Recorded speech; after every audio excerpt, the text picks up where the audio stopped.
waiting on this show all day. You know, I didn't know first of all what I was going to be talking about tonight. But hey, since you here, what it do? I got a subject. So hey, it is what it is, man. How you been doing, man? Man, I'm hanging in there, KB, man. It's been a long time, bro, but I try to stay off live screens a lot of times, so it's Right. been a minute. Yeah, man. But I see you be over there with old Piano Man doing it up, man. Shout out to Piano Man and the content that he doing. You Yeah, know what I'm I saying? try. I thought I was supposed to be on with JT over there at Roll Tide Nation, but it's next week. But I gotta let them boys know because I'm supposed to have some people coming in town next week, so I'll let them know. So if they still here, I won't be able to do the show. But if they out of here, I'll be doing the show, man. But yeah, man, before we get started, man, tell everybody where they can, reach you at and, for as your YouTube channel, Twitter, or whatever. Info, man. You can catch me on Twitter, X. That's my Coach KD Taylor. Sometimes I do. I'm gonna start back doing videos on the Block Sports Talk with Coach Carr. But most of the time, man, we just trying to do a whole lot of stuff with Rep One exposure. We do a lot of stuff with camp wise right now because it's summertime. So we're just trying to build up Rep One right now. So that's why I haven't been doing a whole lot of content. Okay. Hey, put the important stuff first, buddy. Yes, but hey, sorry about the mix up on the time, man. I should have told you 6:30 instead of just going by my time, Eastern time. So my bad. It's all good, man. I was sitting back anyway, just chilling. Right.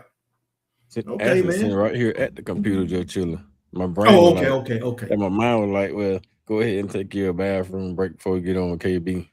Yeah. Ain't nothing wrong with that, man. But we're gonna go ahead and get started. And talk about these teams and their schedule and who we think is what a potential losses is at, and how we think they'll do in 2026. I want to start off with my Alabama Crimson Tide. Well, matter of fact, let's start off with Alabama because I don't want to drag Alabama out because we know we got some haters already in the chat talking about my Alabama Crimson Tide. So we gonna start with them, and I'm gonna just go ahead and bring up Alabama's schedule because I don't want them to think we showing any kind of favoritism to saying that Alabama don't have a tough schedule. Some say our schedule is manageable. You know what I'm saying, for us, but I still see it as a tough schedule.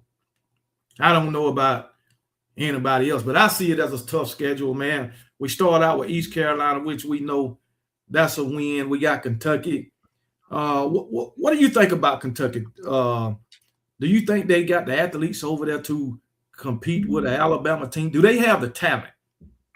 Now, when coming down to Kentucky, man, I do believe Kentucky has the talent, honestly, to compete. Being that it's on the road at the same time, so I think Kentucky will give us a test. Hopefully, our offense coordinator will be able to do his job.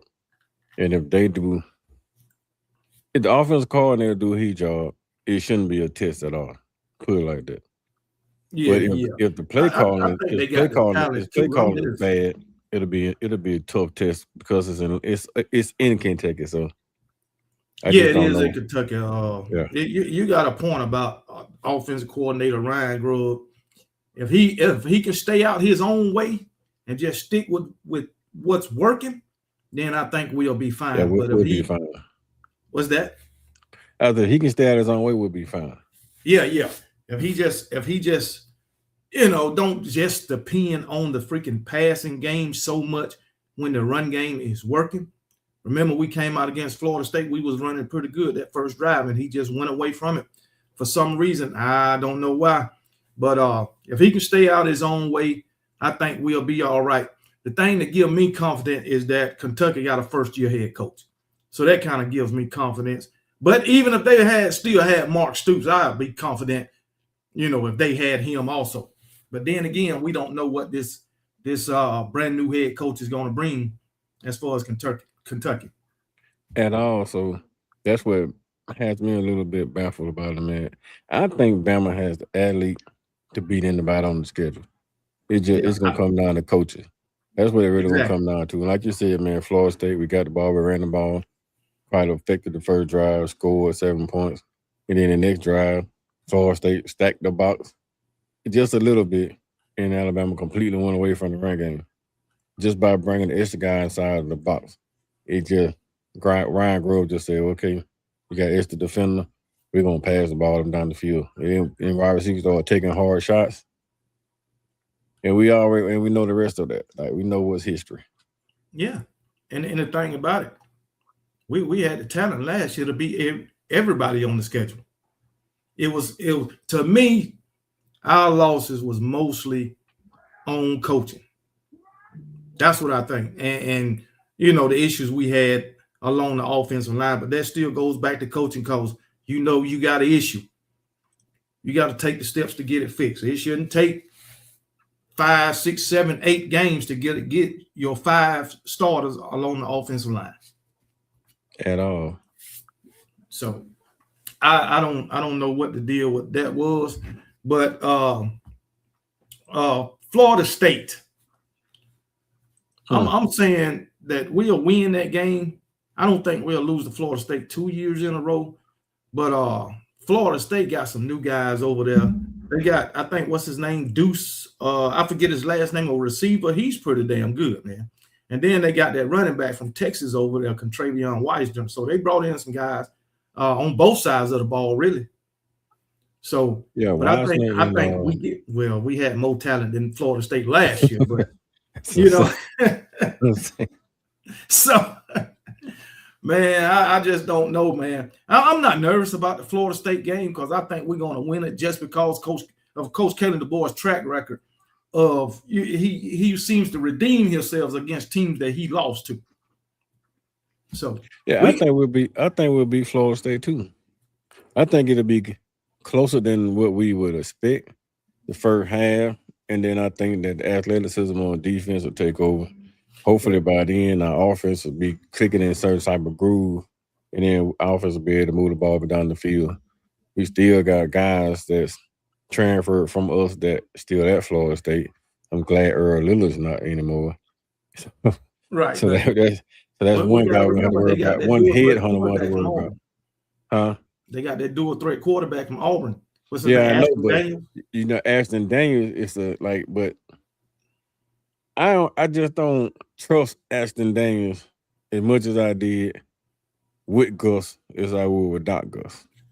Right. Yeah. Gus retiring. They don't have Gus no more. Yeah, Gus retiring makes it easier for somebody to game plan against Florida State because he'll do a threat quarterback with a nice arm, so you just got game plan on his feet.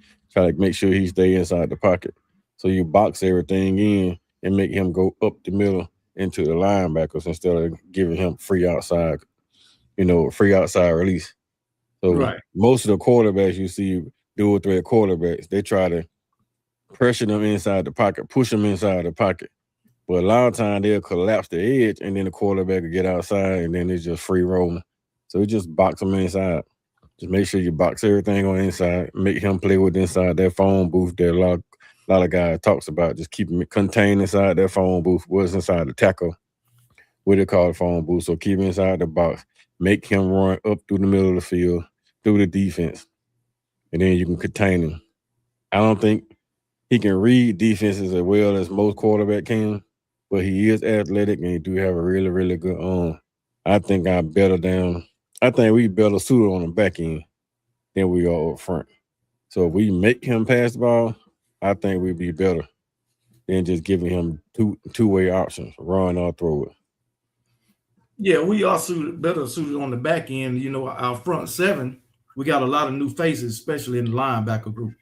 So we really don't know what we're going to have in that linebacker group. I know we got the guy from Virginia Tech, Caleb Woodson. He's supposed to be pretty good, but I like QB Reese. Yeah, I love that guy. A thumper, that's what we need. So yeah, we got a hard hitter with QB Reese. So if we can push them up the pipe and get QB a chance to tee off on them, right? Yeah, all right. I think QB Reese should have been playing in some cases over Deontay Lawson. Oh yeah. So I would have started him period over Deontay Lawson. Lawson was experienced, but he's not a thumper. Right. Like when you seen QB Reese play, he fills the gap well. He's not afraid to go in there and plug the hole. Lawson was tiptoeing into the hole. Right. And then another thing, you got not Gus Malzahn, but you got Mike Norvell calling plays for Florida State again.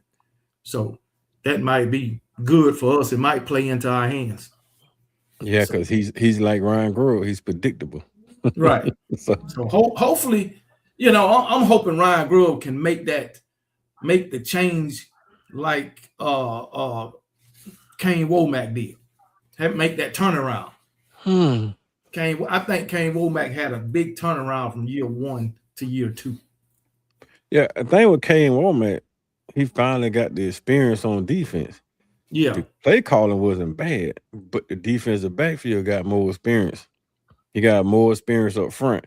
A lot of times they couldn't, contain their gap because they're trying to jump in somebody else's gap, so they were leaving their gap, which was giving running backs cutback lanes. Like Georgia had the cutback lanes, and I don't know, man. I just don't know what they were doing in the SEC championship game, but I know they gave a whole lot of cutback lane.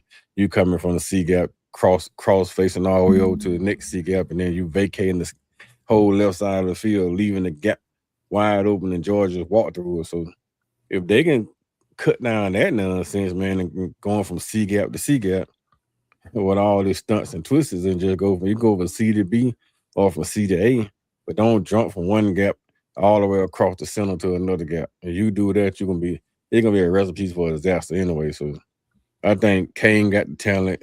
I don't know about the D-line strength. I do know London Simmons is gonna be a monster. Hopefully he can stay healthy and they can find somebody to play well with him. But hopefully, what's the name can come back and compliment him, Jeremiah Beaman. Yeah. He got potential. He's one of those guys like London Simmons, man. Those two healthy and they playing together, and they both playing at the top of their game. Alabama have a dominant D line, and it's nothing nobody be able to do with it.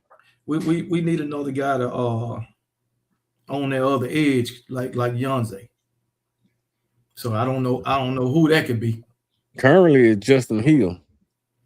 Now, he done flashed at times. Yeah, is he gonna take that next step from year 1 to year 2? Is he gonna take that Will Anderson step? Is he gonna take that big positive step like Ashawn Robinson did? One of those. I mean, like Christian Miller took a step his 3rd year, so can't really say Christian Miller so far with the 2nd year, but if he gonna be able to do that like Tim Williams, those guys take that big step their 2nd year. If he can do that, then they know what they're doing. If he don't do it, then it's gonna hurt us because there's nobody else behind him right now that they really can count on outside the transfer guys. Right. So we're in agreement that we'll beat Florida State. Yeah. Moving on to South Carolina.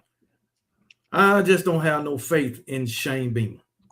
I don't. I know South Carolina played us tough, the past two years, but they lost some guys to the transfer portal. One of them came to us, and I think the other one went to what's his name? What didn't Prince you and Nillen play with them too, or whatever his name was? The big tackle. Yeah, Prince. You what? I forgot his name, but yeah, he left. We tried to get him, but we couldn't afford him. Yeah, and then the other guy came over to us. Mm-hmm. So they lost some guys on that defensive front. But the thing is, Lenora Sellers is back. He can do some damage to us. He is the X factor. Yeah, and I don't know too much about they wide receivers. So they still got Harper, which is he's one of those switch hammer knife, man. Like he play wide receiver and play tight end, so Harper gonna be an issue. He probably gonna be the bigger threat on the field outside of Norris Sellers. But they still got Dylan Stewart. So the running back. Norris Sellers and Dylan Stewart is two monsters. So you still got to worry about South Carolina. South Carolina gonna play us hard. Shane Beamer may blow a game, Yeah, but he gonna get the kids up to play against Alabama. right. We got to get up to play against South Carolina. We just So can't go in here thinking that we're gonna run over teams. And I think the big issue with last year with Bama were they took teams for granted because they knew they had more talent, and they ain't right. show up to play them, and the kids show up to play them, but they ain't showing up to play kids. But I still think Bama beat South Carolina.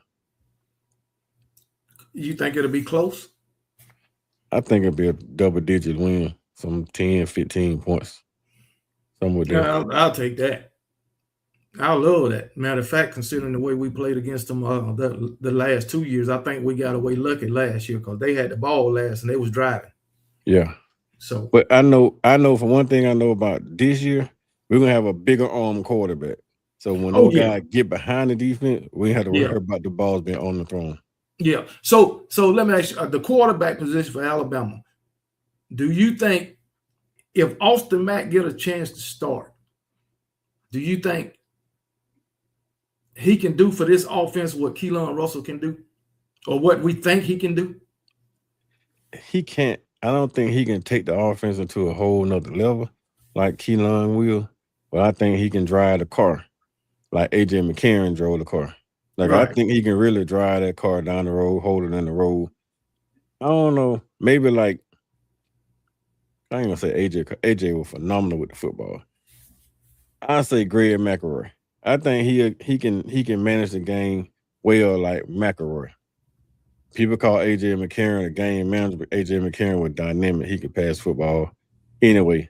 He was really, really good with the football. Yeah. Keelan Russell, I think Keelan Russell is more Bryce Youngish, just 6'4", Bryce Young style. Like he can do anything, anytime, anywhere with the football. Like he's so dynamic that he can make a mistake. He can make a huge mistake and it still gonna look good. Like Bryce would throw the ball in double coverage, and just so happen it don't get picked. Like I think Keelan is that type of talent. He's like all world talent, and if he get a chance to play, I don't think he gonna relinquish the opportunity. I think he gonna excel. By the time he plays South Carolina, he'll be so comfortable that Bama will be scoring 30, 40 points a game. I think we can score 30 to 40 points a game with anybody. Depends on the play call. If depend on the offensive line. But we're gonna need the running backs' help to do that. The thing about it, last season we was averaging damn near 30 points a game, 29.8 points a game with no running game. No running game, yeah. So if we can score 40 points a game, and that's a fact. Read the comment, man. Who has the hottest seat after this year? The hottest seat in the SEC? I'm going across college football. I'm going with Mike Norvell if he don't get fired. Mike Norvell, Shane Beamer.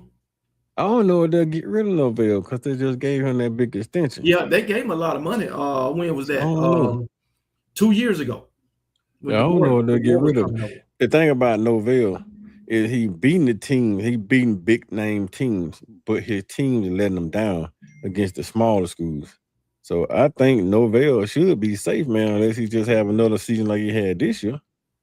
He have another one these season like he had last year. He won't survive. Like, no, I don't think he'll survive. Now, if he can have a 2024 season, he good. Yeah, I think they went to 9-4. He go 9-4, 8-5. I think he good. Yeah, he'll be good if he go 8-5. But another 4-8 season, 5-7. Don't make a bowl game. I think he out of there. Yeah, he done if he go 4-8, 5-7. Yeah, if he make a bowl game, I'm quite sure they keep him. Let's see. I think it'll be down Josh Heupel, man. Be honest with you. Yeah, you got it. Yeah. So I think Heupel be the hot seat. Tennessee goes 7-5. What's going to happen? I think Heupel be on the hot seat. Heupel going to be up, and he don't have a long-term contract, so they don't have to worry about paying him a whole lot of money. He goes 7-5, 6-6. He probably out of there because you can't keep going backwards. Like you was at the top of the SEC for what 2 years, and then now you always damn at the middle of the pack. Tennessee's not going to allow that to happen. They'll get rid of his ass first. Yeah, I think when he goes 6-6, he out of there. Or that seat going to be very hot going into 2027. His bitch going to be flaming.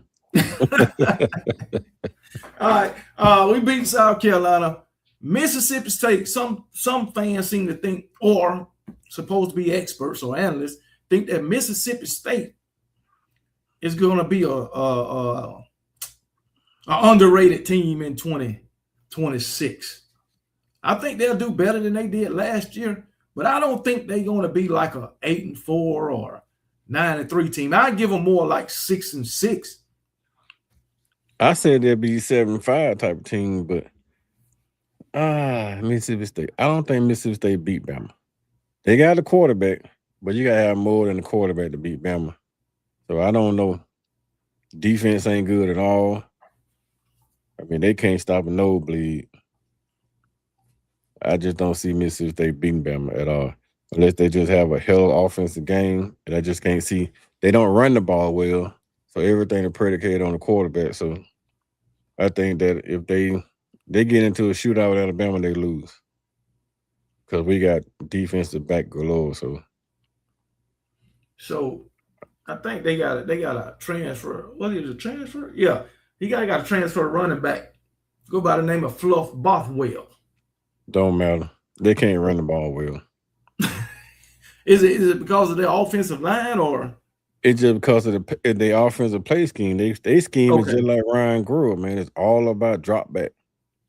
So they basically trying to run an air raid offense. Oh, it's a 100% air raid. Who knows now? They may transfer some things around and try to go heavy run, but I doubt it. They are what they are, man. We saw it last year. We saw them with average 55, 60 yards a game running, but they had a hell of a number passing. So I'm looking at that. It's not going to change. I think they're going to just try to get more. I thought they would try to get more skill in to get more dynamic in the passing game. But I don't know, man. I just don't see them being able to play with Bama. Not long anyway. That defense versus that pad rate offense, I think we win that one easy. Yeah, I do too. Mississippi State, we go to Mississippi State also, but I just don't see us having an issue. But I'll say this. We have lost to teams that we didn't think we was going to lose to. Vanderbilt, Florida State. One of them, one game that we didn't think we was going to lose in both years under Coach Kalen DeBoer. And Oklahoma this year, we knew we wasn't going to lose that game. Yeah, lost that game. So yeah, Kalen DeBoer will throw you a 0. So let's hope he don't do that this year. It just seems like we got to go into a game, every game concerned, or because from game to game going last year, matter of fact, the past 2, we didn't know what we was going to get. Freaking 2024, we started out hot. Beat Georgia. Next week we lose to Vandy, then go to Oklahoma, and they wasn't good either. Lost to them. Who else? Damn near lost to Auburn. Yep, damn near lost to Auburn. Hell, we damn near lost to Auburn last year too. Hey, then Tennessee beat us? Yeah, Tennessee beat us that first year. So yeah, those are teams that we didn't think we'd lose to, and then Florida State last year, we didn't think we would lose to them, but didn't think we lose to Florida State, didn't think we lose to Oklahoma. I really didn't think we lose to Georgia in the championship game. I had that suspicion, but I just knew we had Georgia number. But I had a suspicion that Georgia probably would beat us, but we had Georgia number.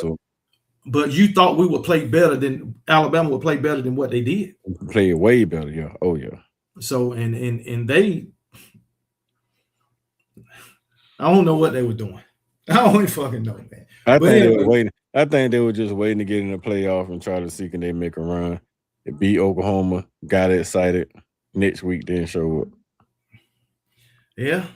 I don't know how you can't show up for Indiana when they beating everybody, every damn body. Hey, you heard Ty Simpson? He said they knew that they was gonna beat Indiana. They knew they was better than Indiana. So they didn't prepare. You can't prepare for a team like that, then hey, you deserve to get your face beat in. And you know my thing, this man came up in the Nick Saban era. He know better. Way better. So Hey, but they threw all the Nick Saban values out of the window when they got there. So yeah. So yeah, we'll beat Mississippi State. Georgia Bulldogs. We already know what kind of game this is going to be. It's for us, it's a close, every win is close. So I think we know what kind of game this is going to be. And them Georgia Bulldogs coming to Tuscaloosa, want to get some revenge because we beat them in their house and they're going to be trying to beat us in our house. Something they ain't did in a long time. So this is the one I think we lose. Okay, you think we're going to lose the game? Yeah, I think we lose. I think we lose a close game to Georgia. Since damn Kirby beat them bad inside of the SEC championship, I think Kirby gonna come in no matter who's the quarterback. If the quarterback is not clicking on all cylinder by the time we play Georgia, Kirby gonna have a game plan for him first and second half to keep him down off guard. So if we clicking, we beat Georgia. But if we struggling a little bit mightily, Georgia gonna beat us. But my thing is, I look at how Georgia been playing over the years, their first half. I'm not saying they're going to be like that this year, but they struggle a lot in the first half over the past couple of years. So I think if we can get out on a lead, a big lead, like if we can get out on a lead like we did back in 24, ain't no way they'll come back like they did that time. I don't think so. No, if we get out, we jump out on top of them. Yeah, I think we beat them. But the problem is, I just don't know, man. Just seeing Grub work in pressure situation. Yeah. I just don't know if dude can get a lead on Georgia. Yeah. Kirby defense this year, man, it's been with him now 2 years. They've been starting for 2 years. A lot of the offense have too. Yeah. Nobody, I don't think he lost nothing on defense. He got everything on defense, everything back on offense except a damn guard or a center, something like that. But he returned in Zakia Branch, so he lose, but he still ain't lost. No, because he got Chauncey Barnes coming back. He got both running backs. Yeah. I'm trying to think of the number one running back. Edwards and what you call? He got him back. He lost that one another wide Bell. He lost Dylan Bell. Oh yeah, Dylan Bell. But Dylan Bell was he was a big threat inside of that jet sweep. But he did pick up a 5-star freshman too. Yeah. So, I mean, they got athletes, they got a whole lot of talent over there, man. Yeah, so that's what I'm saying. Like that's my biggest game. I think that's the only one right now that I looked at the schedule. I've been looking at ticket sales. I've been looking at my schedule. Like that's probably the only one that I really, really want to go, but don't want to go to. Because I know it's going to be a 4-quarter game. It's probably going to be a 6:30 game. So you're not leaving out of the stadium till 12 o'clock because it's going to be so damn good, and you're not going to be able to get out of the stadium till 12 o'clock. Nobody's leaving there early. So it's no leaving there with 8 minutes in the 4th quarter, and you can make it out of the parking lot. That's going to be a game that you can be in the parking lot for 2 hours just trying to leave. So, yeah, man. I don't know. That's one of the ones I'm like, should I sell the ticket? Should I keep the ticket? So you giving us an L on that game? I'm right now. I'm saying we lose. Honestly, if I'm just being honest and take the fandom out of it, right now I say we lose that game because I don't know who's the starting quarterback. My prediction is they're gonna give Austin Mack an opportunity to start, and then probably week 3 or week 4. If he ain't doing well, they're going to turn to Keelan. So by the time Keelan play Georgia, he'll only have 2 games on his belt. That's what my brain thinking. He only have 2 games on his belt, and then they got to go against Kirby for 48. Whichever quarterback they start with, I think, unless he just royally ain't getting it done, I think they just need to stick with it. Because, I mean, I think both quarterbacks will have some experience going into that Georgia game, being the teams that we playing. But I just think I think Keelan give us a better chance to win against a team like Georgia because he's pretty accurate. He can sling that ball. He can run, and you know Kirby Smart and his defense always have issues with a true dual threat quarterback. So I think his processing, like Keelan processing, is 4 times faster than Austin Mack. Right. He processes stuff so fast. That's why he take chances with the ball because he see it coming before it even happens. And a lot of times you can trick a quarterback a lot of time like that too. Hold on right quick. Hold on.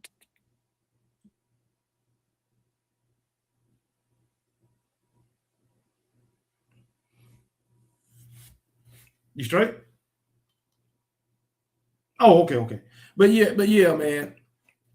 I don't want to say we'll lose to Georgia. I'm saying it's a toss-up. I just don't want to say we'll lose.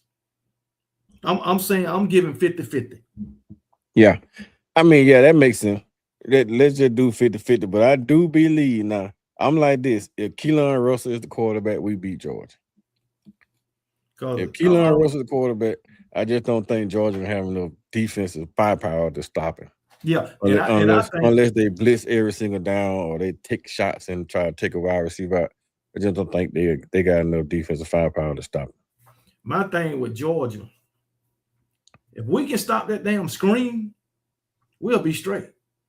If you can stop that screen, we'll be straight. And I ain't seen nobody stop that screen yet. You can slow it down, but Georgia's screen game is so different, man. They hit you for 5 or 6 different ways. Yeah. So it's hard to stop it because it'll be play action come in one direction, and the screen game will follow the backside where the damn motion come from. Right. So it's hard to stop Kirby. And then you watching the backside, and then Kirby just go ahead and boom, he'll pop tight end screen right there in front, in the middle. Like they different. Georgia's different with their screen game. That's for sure. And that power counter, like that power counter lead. Yeah. Man, that's hard to stop. But me, I do think even though our linebacker group is relatively new, I think they'll be better than what they was last year. Oh yeah, for sure. I mean, QB Reese and the one you just named, number 8, Justin Hill. You still got the freshman like Edwards I said, Caleb coming Wilson. in. You got Yonzi Pierre coming off that edge. Now, who coming off that other edge? I don't know. It's more likely gonna be Justin Hill and Yonzi Pierre on both sides, on each edge, most likely. So because Yonzi speed guy, they trying to turn Justin Hill into that other guy, that Quay Russo edge power guy. Yeah.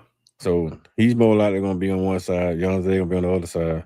It depends on who bagging those two up. That's gonna be the issue. QB Reach probably gonna be one linebacker. Virginia Tech transfer probably gonna be the other middle. Then we gotta figure out who's gonna be the other outside linebacker. Right. Once you figure that part out, you can bring Bray Hubbard down and pull him inside the box against Georgia, quite sure. I don't know what they'll do with Keon Sabb at that point. I think Keon Sabb should be more a third down type of safety. And then you can put Zay Minsky back there, but since he's a bigger body, come down first, second down, try to fill the lanes just in case. But they know more than me, so they get paid. They get paid $1 million to figure that out. I would like to see Drake Kirkpatrick on the field more. I would too. Because that guy, he coming down here, he gonna hit your ass. And he can cover. Exactly. He can cover. But Drake Kirkpatrick is Bray Herbert backup. Yeah, I know. So you play him, you're gonna have to bench Bray. Man. Oh well, I'm going 50-50 against Georgia. Yeah. I just can't fix my mouth to say we'll lose to them. I'll take it. I'll take it. Let's move on to Tennessee. I think we'll beat Tennessee. We'll beat Tennessee. I was looking at Tennessee's schedule now. Their depth chart. Now they still got some guys over there now. Quarterback plays the issue with Tennessee. Yeah. They will beat Tennessee. They got some guys over there. They got what was that that wide receiver that they had last year? I'm trying to get Mike Matthews. They still got him. They still got Brandon Staley. Yeah, but I just don't keep trusting transfer quarterbacks. At some point, Yeah, that's true. you're gonna bust like Florida State the Yeah, last 3 years, right? They bust with transfer quarterbacks. well, right now, George McIntyre is projected to be their quarterback, and he was there last year. He was just a backup. Bag up quarterback. So So, if they got a and they still transfer got guy come Deshaun in Bishop and running the yeah, ball. they got a transfer guy come in and Matthew beats him out, they probably don't have a solid quarterback. Yeah, well, they got a they got a transfer, but they also got a true freshman over there who come in a highly rated quarterback too. Yeah, now if he was the quarterback, I probably feel a little bit better about Tennessee competing. But if he ain't gonna, Bolton, yeah, Faison Brandon. if he ain't the quarterback, I don't think Tennessee gonna be good. I'm just saying, Faison is a baller. He a baller. So I think he rise to the occasion. Like I put it like this, he better than Bryce Underwood coming in as a freshman. Oh damn! Well, Bryce Underwood, he had the high school numbers, the ratings, and all that, but he's just not panning out like we thought. He ain't panning out. So and Faison is better right now than Bryce Underwood is in college. Okay, that's what's up, man. What about Tennessee defense? I think they fall. I don't even know about the defense. I don't even know a defense to hold up. I don't know a defense hold up. They got about 6 transfers in the defense now. Yeah, I don't know a defense hold up, man, because with the way they play offense, that Fab plays offense, I just know their defense to hold up. And you know our defense improved that they can hang with that fast-paced offense. They can hang, yeah. So they can hang with it. I mean, we'll beat Tennessee. Yeah, we'll beat Tennessee. Now it'll be a closer game. It'll be better game if it's Faison Brandon. Is that Faison at quarterback? It probably gonna be a problem. But you know what, Faison Brandon at quarterback, I think we can bait him into mistakes, being that he's a young freshman. By week 7, 6 or 7, whenever that game playing, he probably won't be he won't be a freshman no more. Well, yeah. When are we playing? Week 7? Week 7, I think. So I don't think he'll be a freshman no more. Yeah, week 7.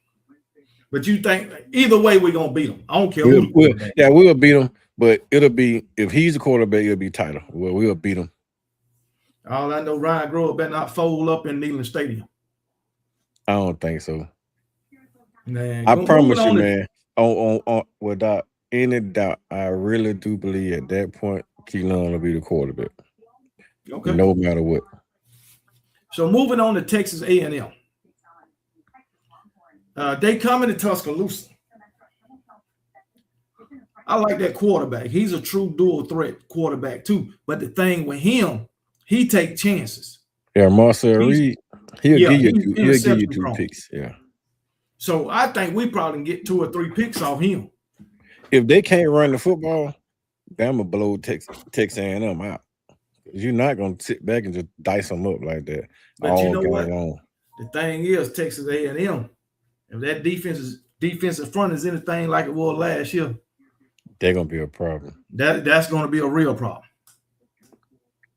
So, but I don't know the defense is gonna be that good. And the offense probably not gonna be that dynamic, losing 2 first round, 2 damn wide receivers in damn with first 2 rounds. So I don't think their offense will be that dynamic, because you can't.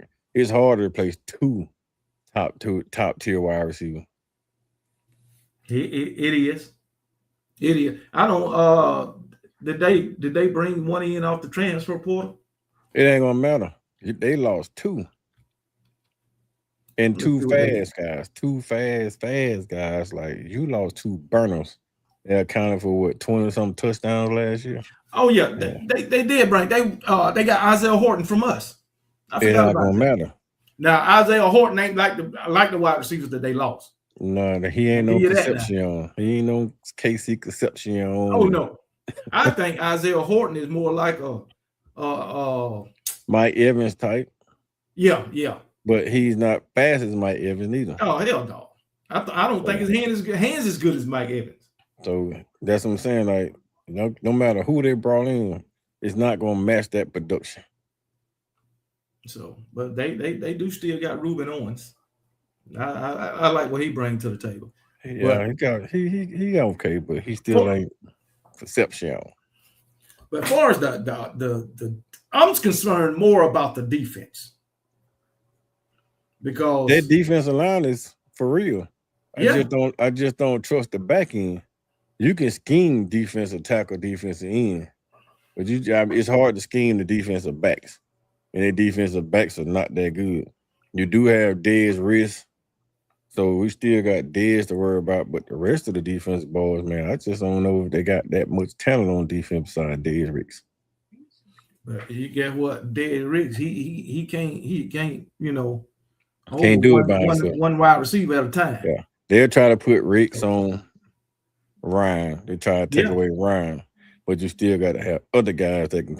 I mean, Lazy and all those man. But they ain't got nobody who could stay with Brooks. Nobody stay with Brooks. Nobody be able to deal with them. KD. Nobody. I mean, man, it with so much talent at wide receiver, and if the running backs get anything going, I don't think Texas A&M, Tennessee, maybe even Georgia will be able to play with Bama. If they get a running game, nobody plays with Bama. Honestly, nobody.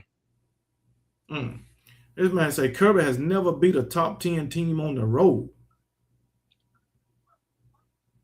Who said that? Vols M4M. He went to Texas, dog. Was Texas a top 10 team at that time? Yes, he went to Texas and beat Texas in Texas. Yeah, I know he went up there and beat them, but I don't know if there was a top 10 team at the time. They was what, number 4 or 5. They lost to Ohio State, and they didn't drop nowhere. Right. They didn't even drop, and then they played against Georgia. Georgia went out there and beat them. Yeah, because I know he done beat a lot of top 10 teams. I do know that. Now I don't know if they're at home on the road. And he beat them at home and on the road. So he beat them. Kirby beat them anywhere you playing. Yeah.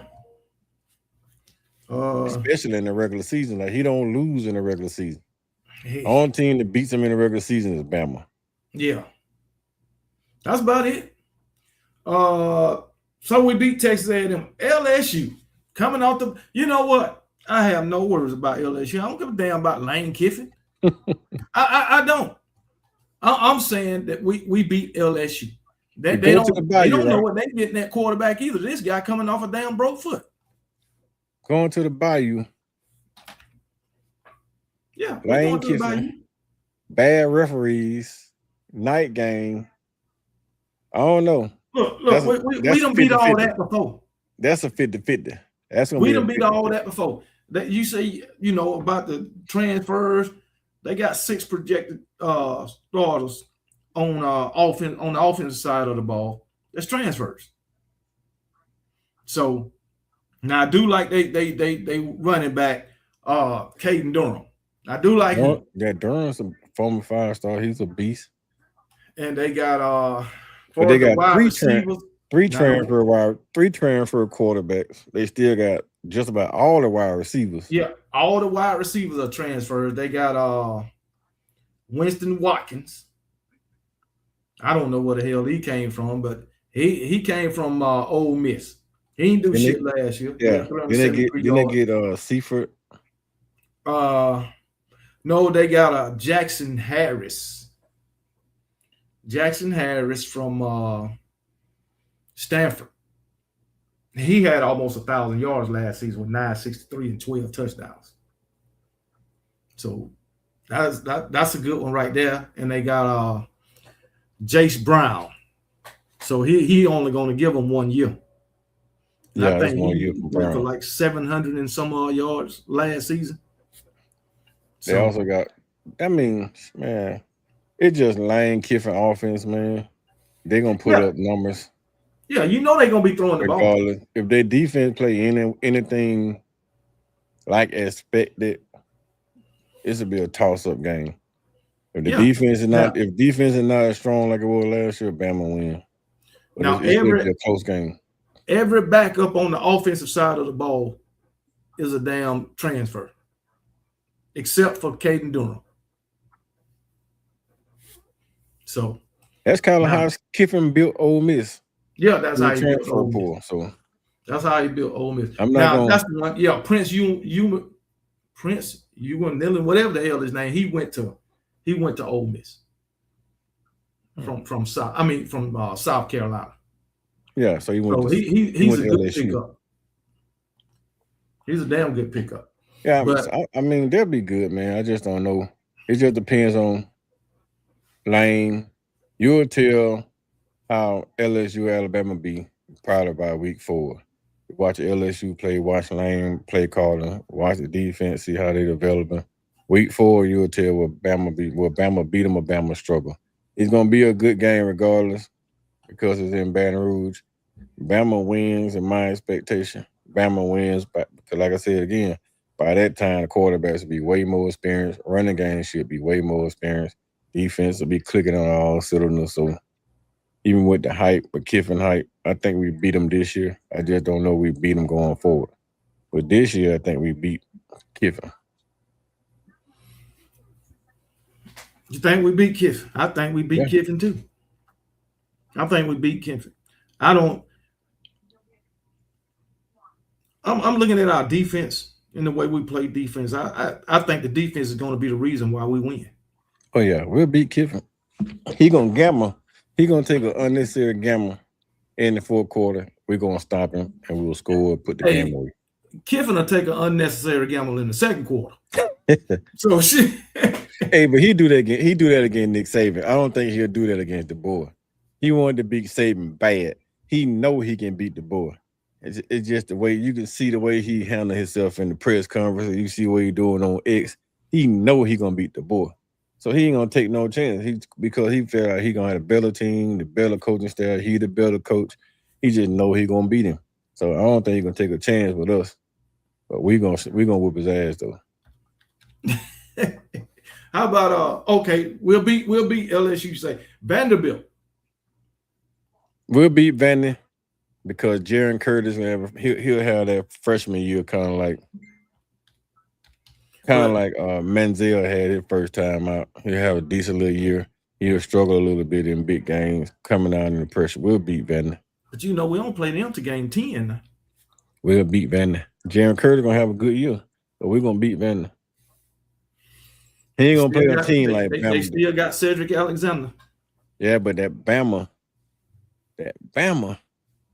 is gonna bring the lights on him. It may be too much for him to handle. That Bama name. A lot of kids get nervous when they see that helmet. So, hey, a lot of kids used to get nervous. Yeah. It's still a stigma now. That helmet is still a stigma. Most kids get excited about it, especially those guys that's a 2nd and 3rd year guy, quarterback. They can't wait to play Bama. But those 1st year freshmen, with the pressure that's probably gonna be employed at that point, I don't know if he can handle it. Okay. That's gonna stop him. And then, Coach Caden DeBoer, I got to get on his ass again. It's on the road. It's on the road. With less talent. They got a better quarterback, but they still lost a lot of talent. So yeah, they did that. But I'm just saying. Well, I don't think we'll lose to Vandy. But I think it'll be a good game. But I don't think it's going to be as easy as we thinking. Yeah, Bama wins, but I mean, Vandy's nobody Vandy anymore. Right. So we know we'll beat Chattanooga. Auburn. I think Auburn could be a trap game for us. Auburn is the trap game. Yes. That is the trap game. Bama gonna roll through the season. Maybe one hiccup with Georgia, tight game with LSU and Tennessee, right? Then we're going to go to Vandy. We're going to beat Vandy, probably about double digit, 10 to 14 points Vandy. You're going to steamroll Chattanooga. Then they're going to come in on that high, with maybe the 11-0 or 10-1. On that high, and then you're gonna run against Auburn with all those fifth-year transfers that you done beat twice, and they felt like they should beat you twice in South Florida, and they're gonna come in your house on a mission. That's gonna be the trap game. If Bama 11-0, Auburn probably gonna ruin their season for that perfect season. Yeah, and I think everybody on that Auburn offense, about 9 of them guys coming over from South Florida. From South Florida. And them guys played us tough both years. 2 years in a row. Same quarterback, same receiver, same offensive line. Like some of the same defensive players. Like that whole team basically signed with Auburn. And you can have another one of those Kurt Sonnetta years. Like now they did bring in a couple other transfers from other teams, but this team is the starters is mostly made up South Florida. Mm-hmm. Former South Florida players. So you're right, they gonna think they can beat us with better weight room. Because I was there Wednesday with a better weight room. They way bigger and stronger than they were. Like when you see the Auburn team now, dude, like God, they look like grown men. Like they look like Indiana. They in the weight room, they tossing around 400 or 500 pounds like it ain't nothing. So it come from that small weight room to get in that big old weight room. They done got so much bigger. I done seen them out there. They run the 40 just about every single day, just out there trying to get faster, trying to get stronger. And they're gonna be a problem. I hate to say it, but Auburn gonna be a problem. Auburn gonna be one of those teams that you better watch out for. So you give it, if you take a look at their schedule, and I got Auburn at. I don't even know where I got them at on here. But if you take a look at Auburn's schedule, let me find it. Take a look at Auburn's schedule. Baylor. They beat them. Just tell me what was lost at. Baylor, Southern Miss, Florida, Vanderbilt, Tennessee, Georgia. Lost. LSU. They just can't beat Georgia for some reason. Oh, LSU. Kiffin may get them. Where they play at? They play in Auburn. Auburn probably win that one. Ole Miss.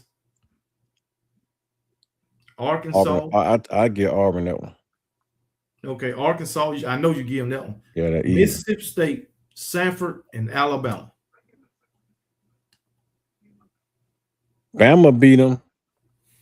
Georgia beat them. And it's a toss-up between them and LSU.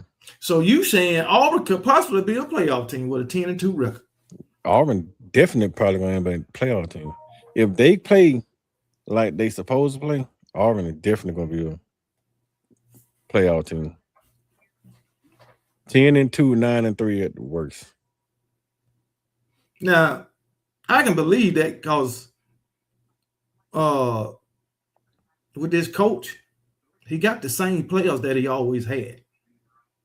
And that makes a big difference. And he kept some of the Auburn main core defensive guys, some of the main core offensive guys, and offensive line guys. So he still got the big dudes up front. They mixed with his smaller, more athletic dudes that already had in South Florida.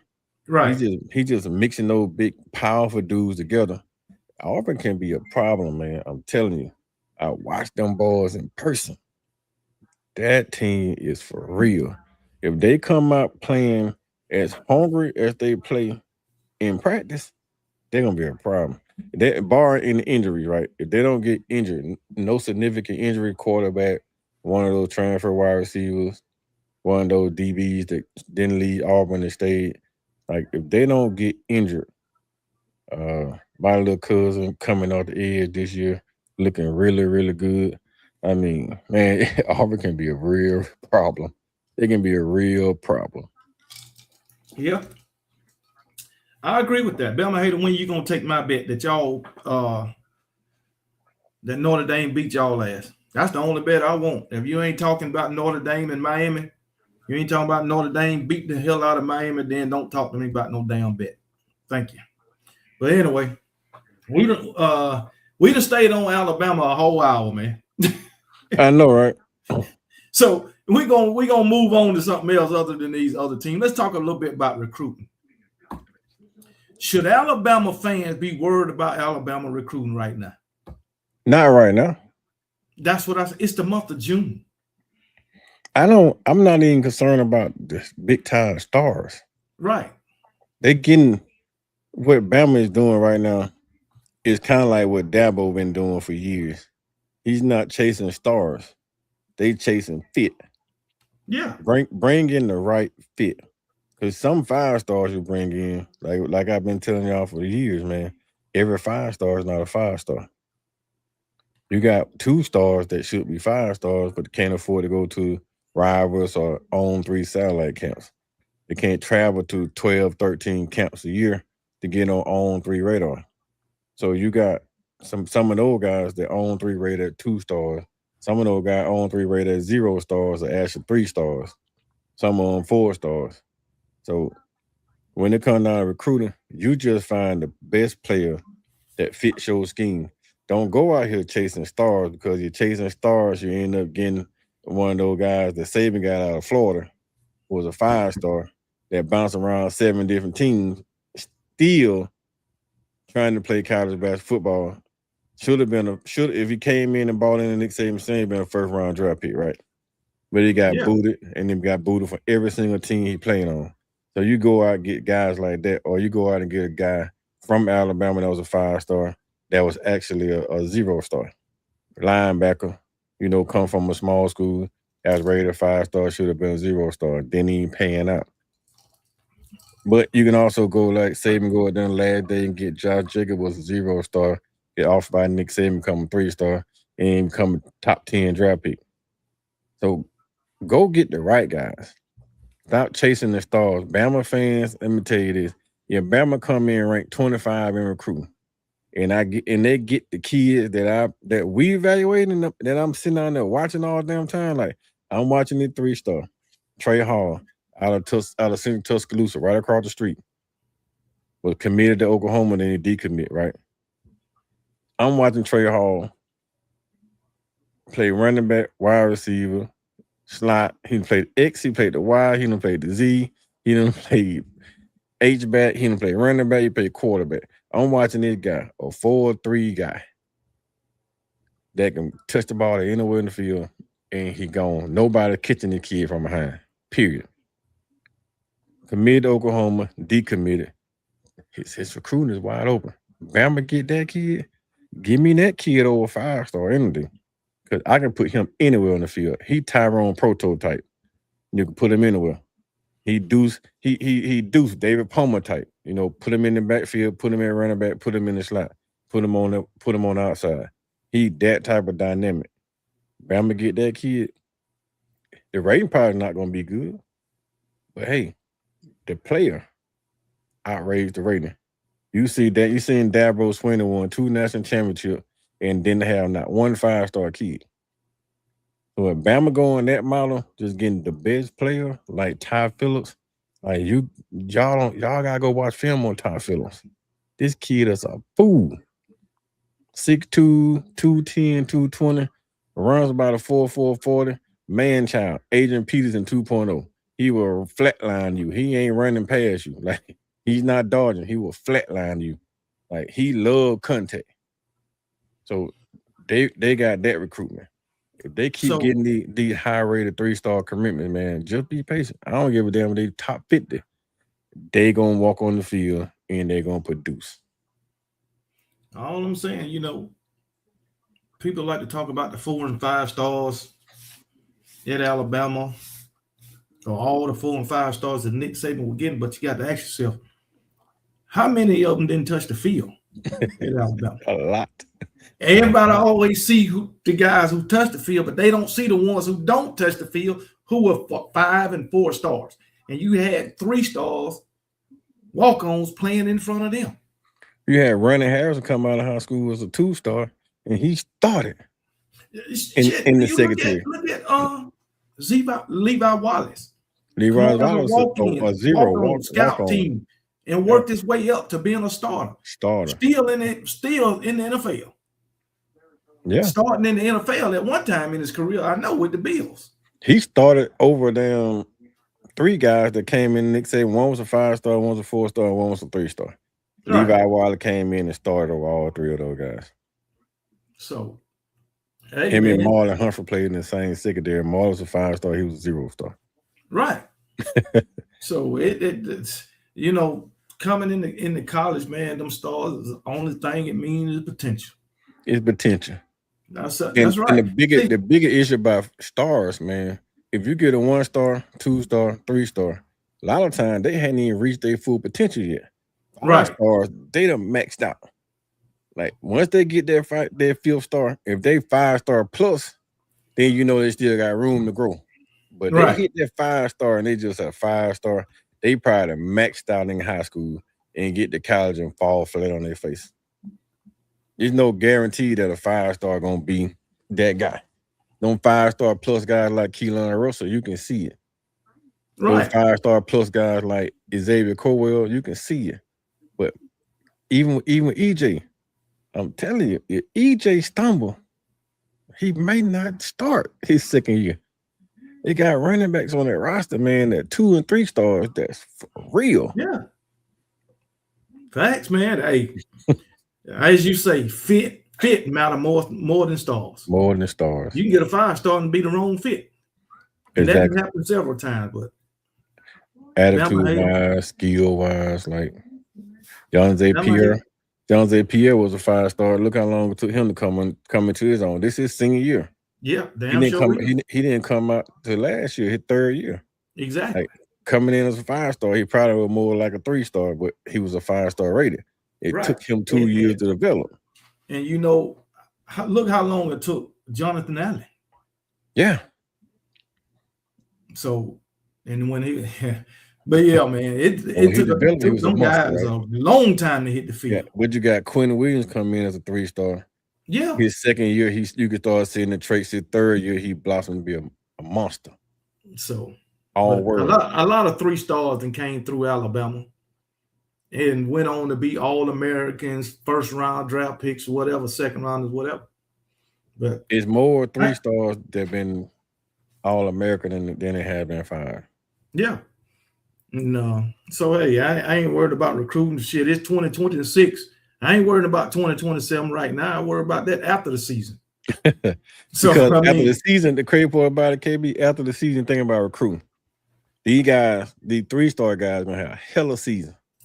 Some of them 5-star guys gonna have limited season because they're not gonna play well, and they're gonna still be 5-star fringes, but 3-stars gonna be 4-stars because they're gonna have a hell of breakout season. Yep.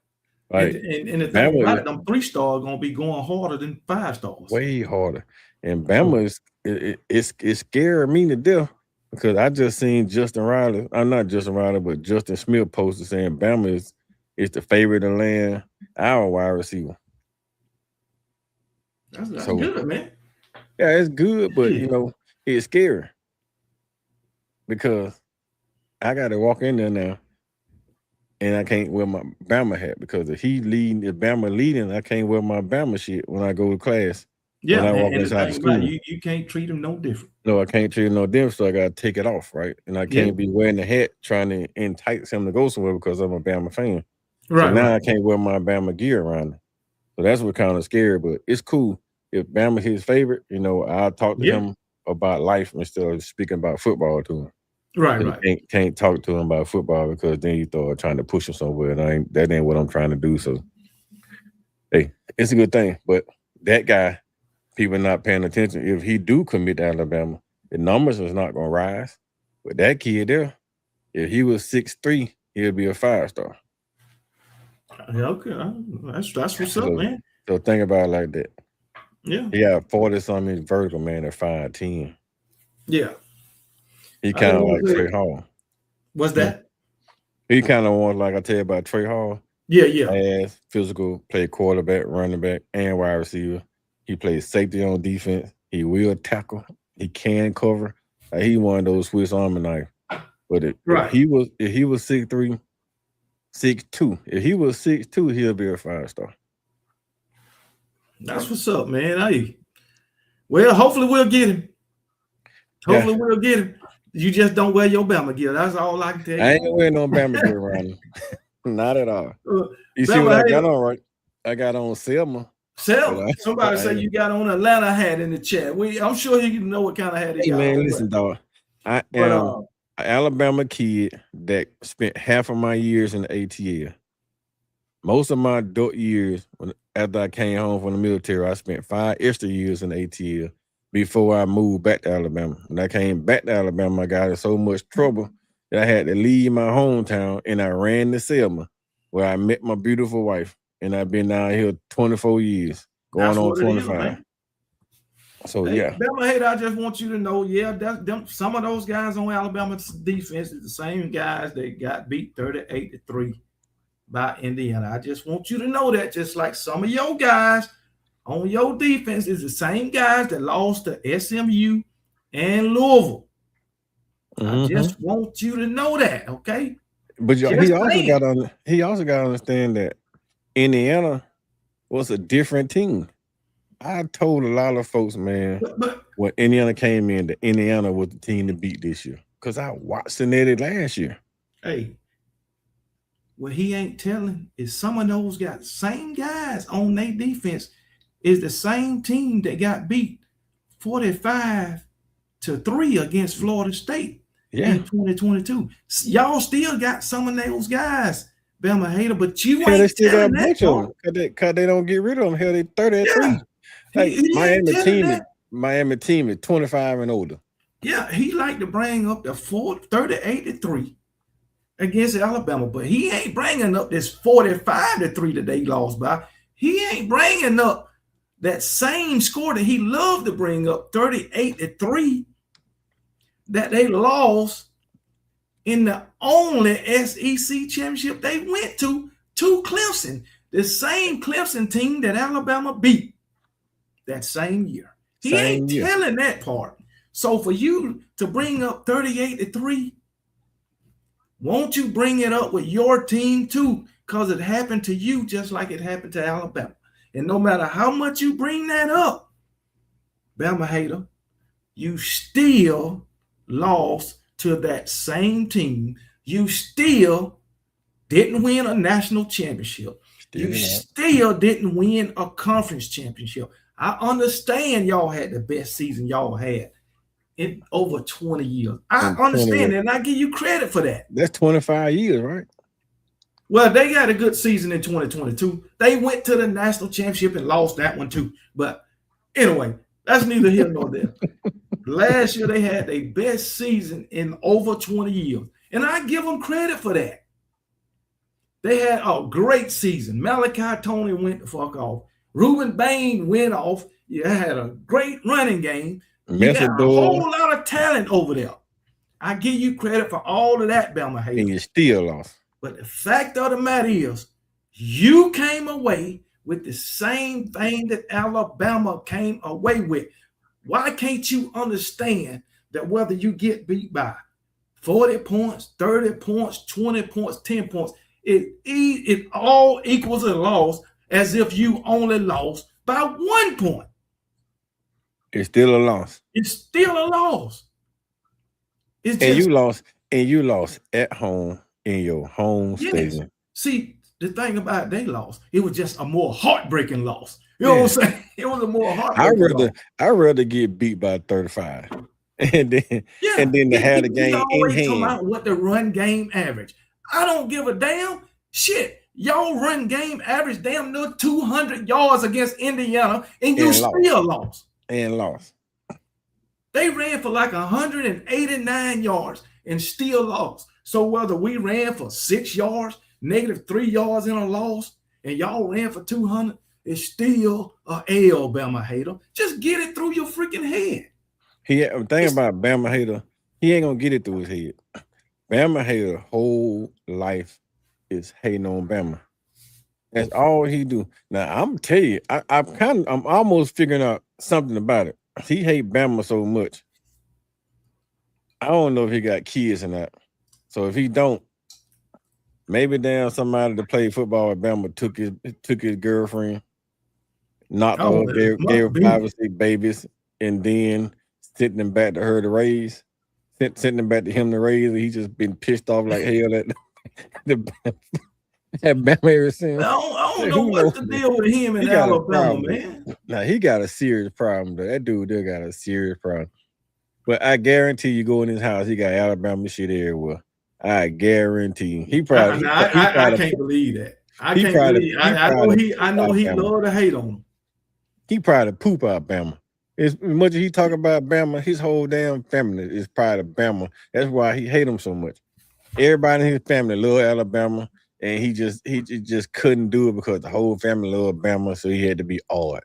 I guarantee you. Go over to Auburn. Hell, I don't even know if he like Auburn. I mean, he live in Alabama, so be an Auburn He fan. lived in Birmingham. He could have been a UAB fan. Be a UAB fan. Yeah, hell. You know, somebody in the state. Alabama State A&M, somebody. Damn, you gotta go all the way down to Miami. Miami fan don't even care about you, dog. Yeah, you he said he was stationed in Jacksonville back in the 84. That's how he became a Miami fan, from the swag that the team had. And Uncle Luke, well, I'm Bama hater, you ain't got that swag that Miami team had. That was 84, man. 84. Man, everybody in the early 80s. Everybody like Uncle Luke Miami in the 80s. Yeah, but guess what? Uncle Luke went around in 84. No, but everybody like Uncle Luke down Miami. Uncle Luke was around in the 90s, like when he came around. Early 90s. Yeah, when he came around. 91, 92. When they were trying to buy the team. No, Uncle Luke came around like 88, 89. 88, 90s, yeah. With Michael Irvin. What was his 84 at? Like Luke came around with Michael Irvin. Yeah. So, and then the thing about it, hey, you say you was in Jacksonville. Well, guess what? That's a long way from Miami. You got Gainesville. The University of Florida that's 70 miles down the road. You got Florida State that's 100 miles away. Yeah. Miami 300 miles away. You picked the farthest. That's how backward he is. He was fishing in down Jacksonville and fell in love with a damn hurricane. You know what? How the hell you fishing and goddamn fall in love with a hurricane? He must have been fishing in a damn hurricane or something. All he did was just pick the team that was hot then. That's all he did. He just picked the hot team, you know. So hey, man, to each his own. To each his own. All I know. I know he ain't a smart man. All the success that they had last season, they still far from none. I guarantee you, Miami don't win a championship this year. I guarantee that too. I guarantee you they don't win a championship in the next 5 years. I can believe it. And you know what? One thing recruits cannot say when they go on an official visit, well, just whatever kind of visit they go on. One thing they can't say that I seen trophies in the trophy case. You can't say that. And another thing, the thing that kills Miami anyway with recruits, they don't have a damn stadium on campus. No, they don't. They renting some shit uptown. Yeah. So you ain't nothing that they do on campus anyway. But damn, get high, get drunk, go down to the damn beach. And here, if they go cross town, they in the war zone. Like go across town and get shot up. Like it ain't much you can do in Miami. It's so violent down there. The only good part about it is the damn beaches. And beaches, and I don't know, man, because you don't know what's what down there. But anyway, cocaine. 803 Tony, yo. You say all Alabama fans is bandwagon fans, all of them. Well, one thing I do know, South Carolina fans ain't bandwagon fans. They true. We do know that. Because y'all can't, man. They can't win shit. And they still fans. They can't win shit and they still fans. So you right. We're gonna give y'all. I mean, you show up talking about you a South Carolina fan, dog. I salute you. But that is one of the most embarrassing shit to be in college football. South Carolina fan, Vandy fan, Auburn fans. Like I salute the fuck out y'all, man. At least Auburn won some this damn decade. South Carolina ain't won shit. Only thing they can win is basketball and baseball every now and then.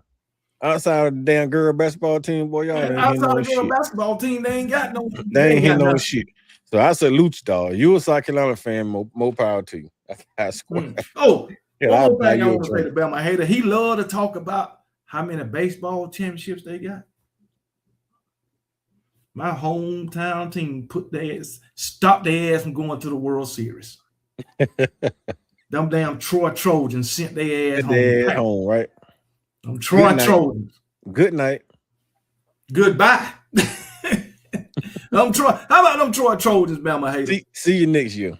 Yeah, see your ass next year. Troy Trojans still playing. Hey, guess what? Even though Alabama got their ass whooped yesterday, they still at the World Series. They still in Omaha. I just want you to know that Bama. They still sitting out there, and they're gonna be there until the championship game. So get what, Bama Hater. Come on down to Troy, dog. You in Alabama? Go down to Troy. Yeah. He can be a Troy Trojan fan, man. He all the way out there in Miami. He can be a Troy Trojan fan. You'll come out better. Tell you that right now. But anyway, I don't give a damn about no recruiting now. He got another time. I tell you like that. Do what I would say. Just like we say about Auburn, we say F them trees. We won't say fuck Miami. Yeah, exactly. With no Vaseline. About it, Alabama always in the same position at this time of year as far as recruiting. Oh yeah, but then they have that hot summer. But I don't know if they'll have that big summer like they've been having the last 2 years because they selective on who they're bringing in. Right. The NIL prices. The NIL price is so gonna be a high. smaller class. Yeah, the NIL price is so high that you really don't want to pay all that money, man. Let Lane. I mean, I hate to do it. You're gonna have to stop Lane at some point and just buy one of the damn top tier recruits just so Lane don't get them. Like, don't miss on the defense end. If you got an opportunity to get a top tier defense in, don't miss on them. You can't let them go to Georgia and Ole Miss and LSU because you won't beat them again. Right. So you got to go for them top tier DNs, but don't jump out there for wide receivers, running backs, and got to get the quarterbacks. Can't let them get and everybody talking about Alabama don't have the money. They got the money. You know what? A lot of teams have all this money and go pay the wrong player. Mm-hmm. Yeah, Bama got $37 million roster, man. Who that? Bama got $37 million. Yeah, I know. Matter of fact, 37.8. Yeah, they got money. It's not like they don't have it. Shit. Ole Miss just got down 36 million. I think LSU got $50 million roster, something like that. Right. $50 million of money, but it's not like Bama don't have the money. They got the money. Bama, you can lose your head. This man say Miami is a baseball school. Man, y'all got 4 national championships. 4 national championships don't make you a baseball school. You got 4 in your whole history. Shit, you got y'all a damn school. Y'all a damn school for scrippers, man. Get the fuck out of here. Yeah, you got football teams with more than 4 national championships, but they ain't considered a baseball school. Matter of fact, y'all got more football championships than baseball. But you saying y'all a baseball school? Make that make sense. All Miami produces strippers. Look at their damn cheerleaders. They on the field shaking their ass. So they coming out of the strip club and they going to the damn field, or they leaving the damn field going to the damn strip club. All they producing is strippers. You stupid, man. Top tier damn strippers. So they're a strip club city. Keep going. You know what? That's why he like them cutting damn strippers on the damn football field. Bama hater probably ain't never. I ain't gonna say he ain't never been to Miami, but he probably ain't been to Miami since the 80s. I don't even know he been to Miami, period. Because he been to Miami, hell, he couldn't be a Miami fan. You cannot be from Bama and go talking about you a Miami fan unless your ass ain't never been down that road. Because you show up down there and your ass from Alabama, they're gonna treat you like your ass from Alabama. Just don't even put on Miami shit. Just go down there, and they ask you, where you from? Alabama, and watch how the Miami fan treat you. Hey, let him go down there with that 305 chain on and say he's from Alabama. They gonna come up missing. They gonna take that mother. They gonna come up missing. They're gonna take a fucking They're gonna take it anyway, but we never said that Alabama was going to go 11-0 or 12-0. For those of you in the chat, we never said that. Matter of fact, Coach Carl picked us to lose against Georgia. He said LSU gonna be tough. He say Auburn gonna be tough. So basically, them one loss and 2 toss-ups. Come on, man. At 3. Like I said, man, I'm not saying Bama going undefeated. I said if Bama even get to 11-0, Auburn gonna beat them. That's what I'm trying to tell you now. So if we look up and get to 11-0, Auburn gonna beat them. They gonna get beat. Yeah, they're gonna get beat. I ain't worried about you, Auburn, 803 Antonio. Ain't nobody thinking about South Carolina. You shouldn't even be in the chat, man. Hey, man, listen, the damn Vandy don't even count South Carolina. Yeah, dogs don't even count South Carolina. Shit. Hell, maybe you can go out there, 803 Antonio. You might can make them better. I'm telling you. We got chicken and hawk for y'all chickens. So don't even worry about that. Just come on down there. We got a chicken hawk waiting on you. Pluck shit. We're gonna pluck the hell out your ass and throw you in some grease. Man. Damn fighting game cop. You know what? I should have went over South Carolina schedule. It ain't worth. Let me look at South Carolina. It ain't worth. 6-6 at best. 6-6 at best. I think. Let me see. I think that I'm saying they're gonna win. They're gonna start out 3-0. Who they play? Kent State. Towson, whatever they name. Towson. Yeah. And Mississippi State. Them their first 3 games. They gonna struggle in Mississippi State. They play at home. They're gonna struggle in Mississippi State. Okay. You know they're gonna lose the 4th game when they come to Tuscaloosa. Oh yeah, for sure. So they 3-1. Then they got Kentucky at home. I think they'll probably beat Kentucky. They got Florida in Gainesville. That might be a loss. I'm saying that's a loss. So right now, they 4-2. Tennessee come to town. Loss. They go to Oklahoma. Loss. Texas A&M come to town. Loss. Then they got Arkansas. They'll beat Arkansas. That's 5. Then they got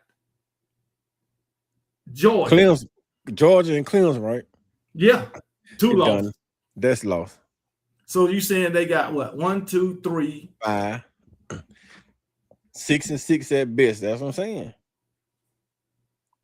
5-7. They're gonna go 5-7, 6-6 at best. I don't think they're gonna beat Clemson. They ain't beating Georgia. They ain't beating Texas A&M. They ain't beating Oklahoma. They ain't beating Tennessee. They ain't beating Alabama. Well, yeah, that's 6. That toss-up but game. The thing about it, they're gonna lose to either Florida. That's what I'm saying. Kentucky. That toss-up game gonna be Florida. If they beat Florida, even give Arkansas a chance. They be 6-6. If they beat Florida, they end up being 6-6. But I'm just saying, Florida game is a toss-up game. That's why I say at best. He said they got one of the best quarterbacks in the SEC. You done had him for the past 2 years. Yeah. What do you got? You probably gonna have a first-round draft pick at quarterback in the SEC. You're gonna have a first-round draft pick with Nick Harbor. What else you got? Dylan Stewart gonna be a first-round draft pick. You're gonna have 3 first-round draft picks next year. That ain't gonna equip to no damn victories. Exactly. You're gonna damn lose. You know what? Those guys should have went anywhere else but South Carolina. I would have trained. If I was Dylan Stewart, I would have got me down $5 million. North Southern should have left. He could have got $5 million from Dan Lane Kiffin. He could have been in down LSU right now. Him and Dylan Stewart could have got $10 million right there from LSU. I hit the damn transfer portal. Got paid. Bama hater, you don't know what the hell you talking about. You just over. Why are you worried about who in the SEC and who we gonna struggle against? You know you be worried about what's. Miami. Can Miami beat Notre Dame week 2? No, they don't play week 2. They play later on in the season. So they moved the game from week 2 to week 4, probably, right? They play later on. I think it's So way down in the season. They weren't gonna beat them early, so they trying to give them opportunity. They play way down in the season, I believe. They don't play SMU, I know. No, they took both of them off the schedule, SMU and Louisville. So they don't play Notre Dame till November. So they don't play SMU. They don't play Louisville because they can't beat them two at all. No, they can't beat them. So they added 2 flunk teams. The only team that really have to play is who? Florida State. Notre Dame and Clemson. Notre Dame and Clemson. You know who else I'm gonna get? I say it's a toss up with Miami, Virginia Tech. Yeah, Virginia Tech gonna be good this year. Yeah, I think so too. You know, they got old boy over there. Yeah, they're gonna be good this year. I think Virginia Tech will give them a battle. I think Notre Dame gonna beat them straight up. Do they Clemson gonna give them do they play Virginia? No. So they don't got nobody tough. They play all the bottom tier teams from last year. Wake Forest and every one of them. They play Wake Forest, Florida State. Pitt might be pretty good this year. Yeah, Pitt gonna be tough. Eli. Let's just say these: Wake Forest, Florida State, North Carolina, Duke, Boston College. So they don't play NC State neither. They don't play NC State either. Oh yeah, that's why you talking so much shit. They don't play NC State either. That's why you talking so much shit. I'm telling you, man. If I had that schedule, dog, I'd be talking shit too. Now, Wake Forest did have a good season last year. I think they went like 9. I think they went 9-4. Yeah, but they ain't gonna be physical enough to play Miami. Oh no. I think Clemson will give them a battle. They got Clemson game 5. Clemson gonna beat their ass. I can see that. That boy not losing to Mario Cristobal. That shit is not happening. Have Miami beat Clemson? I don't think so. That boy not losing Miami. Clemson gonna play Miami until we can beat. We just didn't beat Florida State last year. We didn't beat Florida State several times.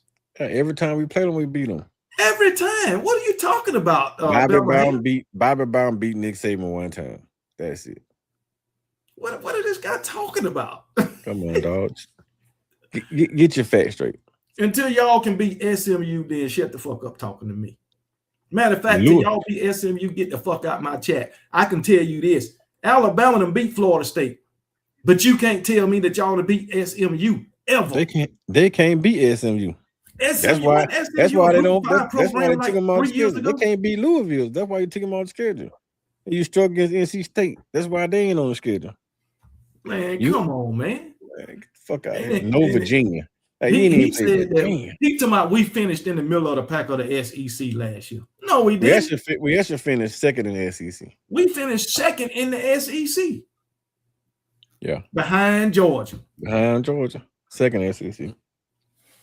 If you look at the ACC, ACC got 17 teams. 11 out of 17 had 4 or more conference losses. Not just losses, but conference losses. Conference loss. Only one team in the ACC had one conference loss at the end of the regular season. Only one. It wasn't Miami. It was Virginia. And y'all don't play them. And they don't play them. They don't even, you know what? They do play their conference champion, though, Duke. I mean, shit, I played Duke, too. Yeah. How you a conference champion with 5 fucking losses? I played down Duke Mayonnaise Bowl. Yeah. I think the Throws versus the Doctors. I mean, I played that game. Yeah.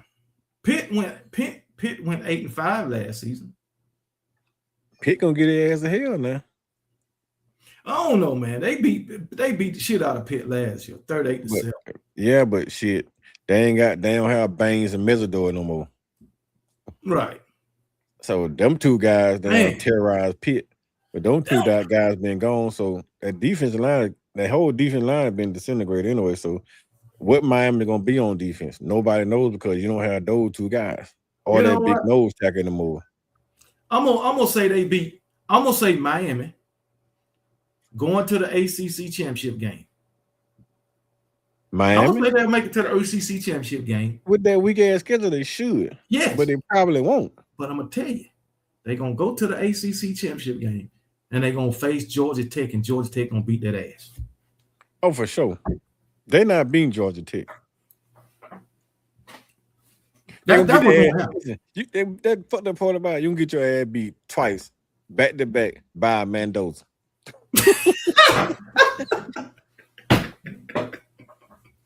Damn. God damn. Hey, I wouldn't got doubt. Mendoza. Miami get Mendoza. Damn. You know what, man? Bama hater and these Miami fans, you know, they didn't came up in the chat these past few weeks or whatever, and they just I can't even talk about Georgia no more. Listen, Georgia fan has a reason to talk. Yes. They've been irrelevant ever since Kirby walked across the damn field. Hell, they were relevant before Kirby. Yes. They've been irrelevant. Kirby won 2 national titles, had a shot at 3, but Nick Saban stopped that shit.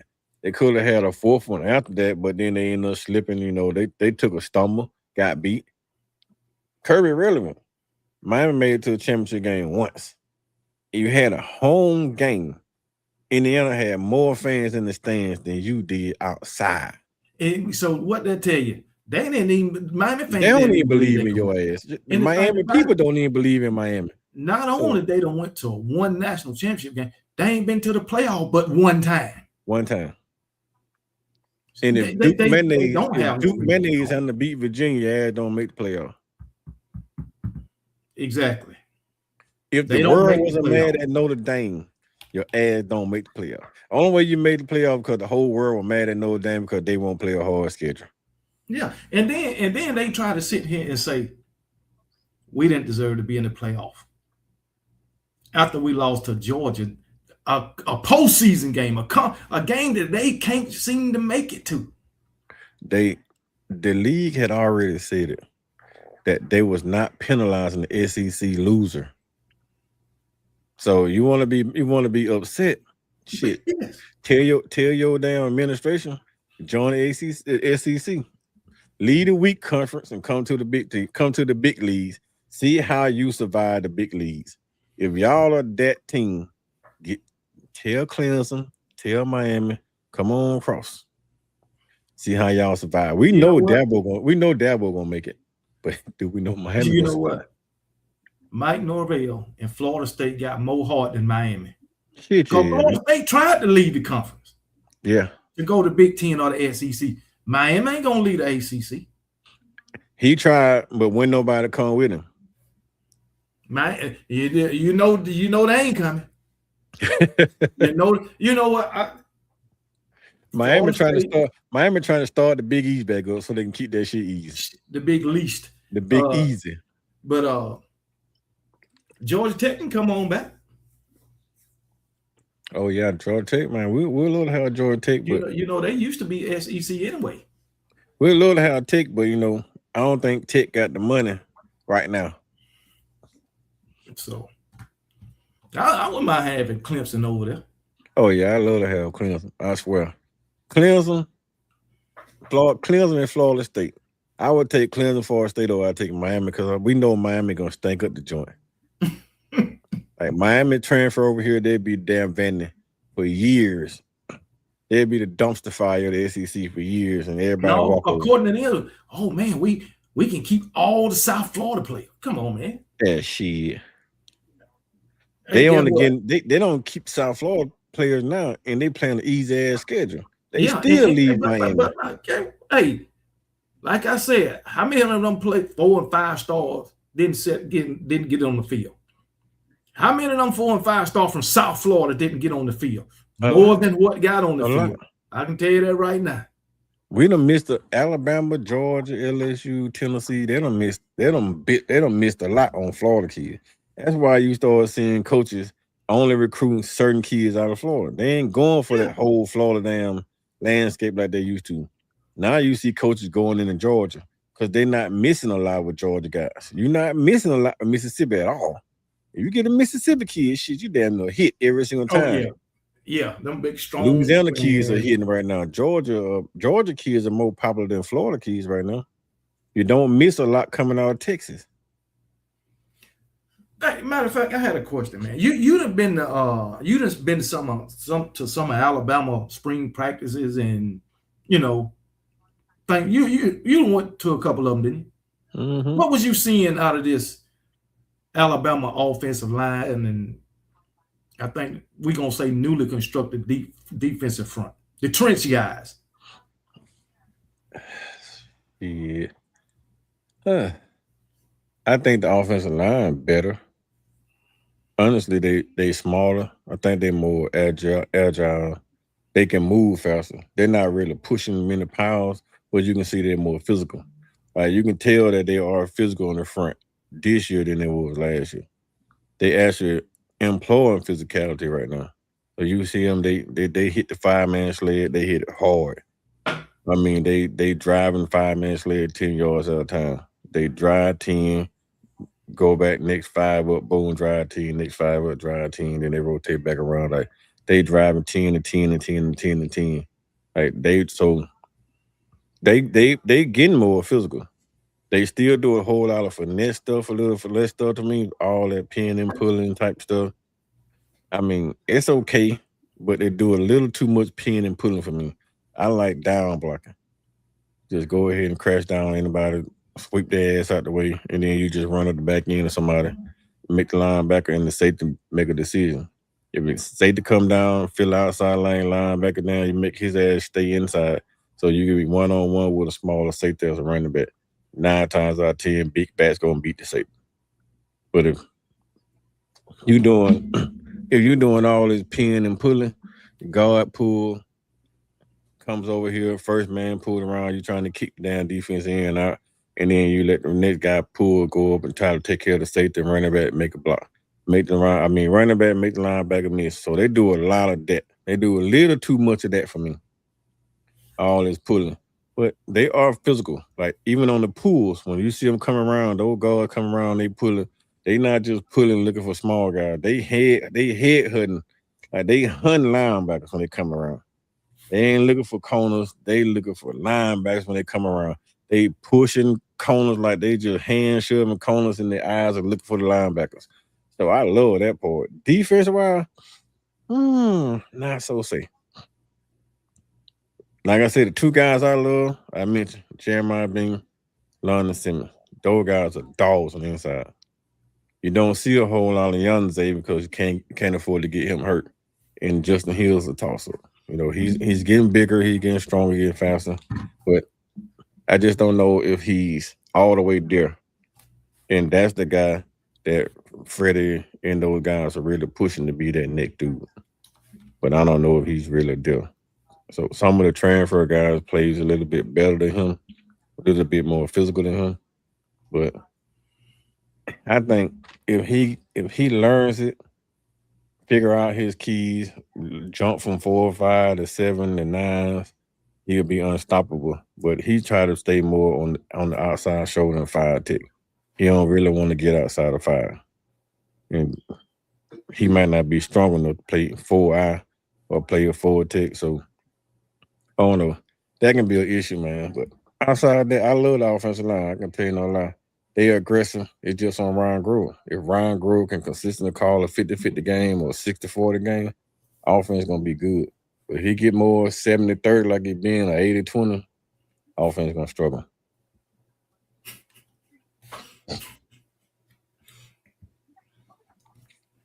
E. Brown, you want to make a bet on that? You want to make a bet on that, E. Brown?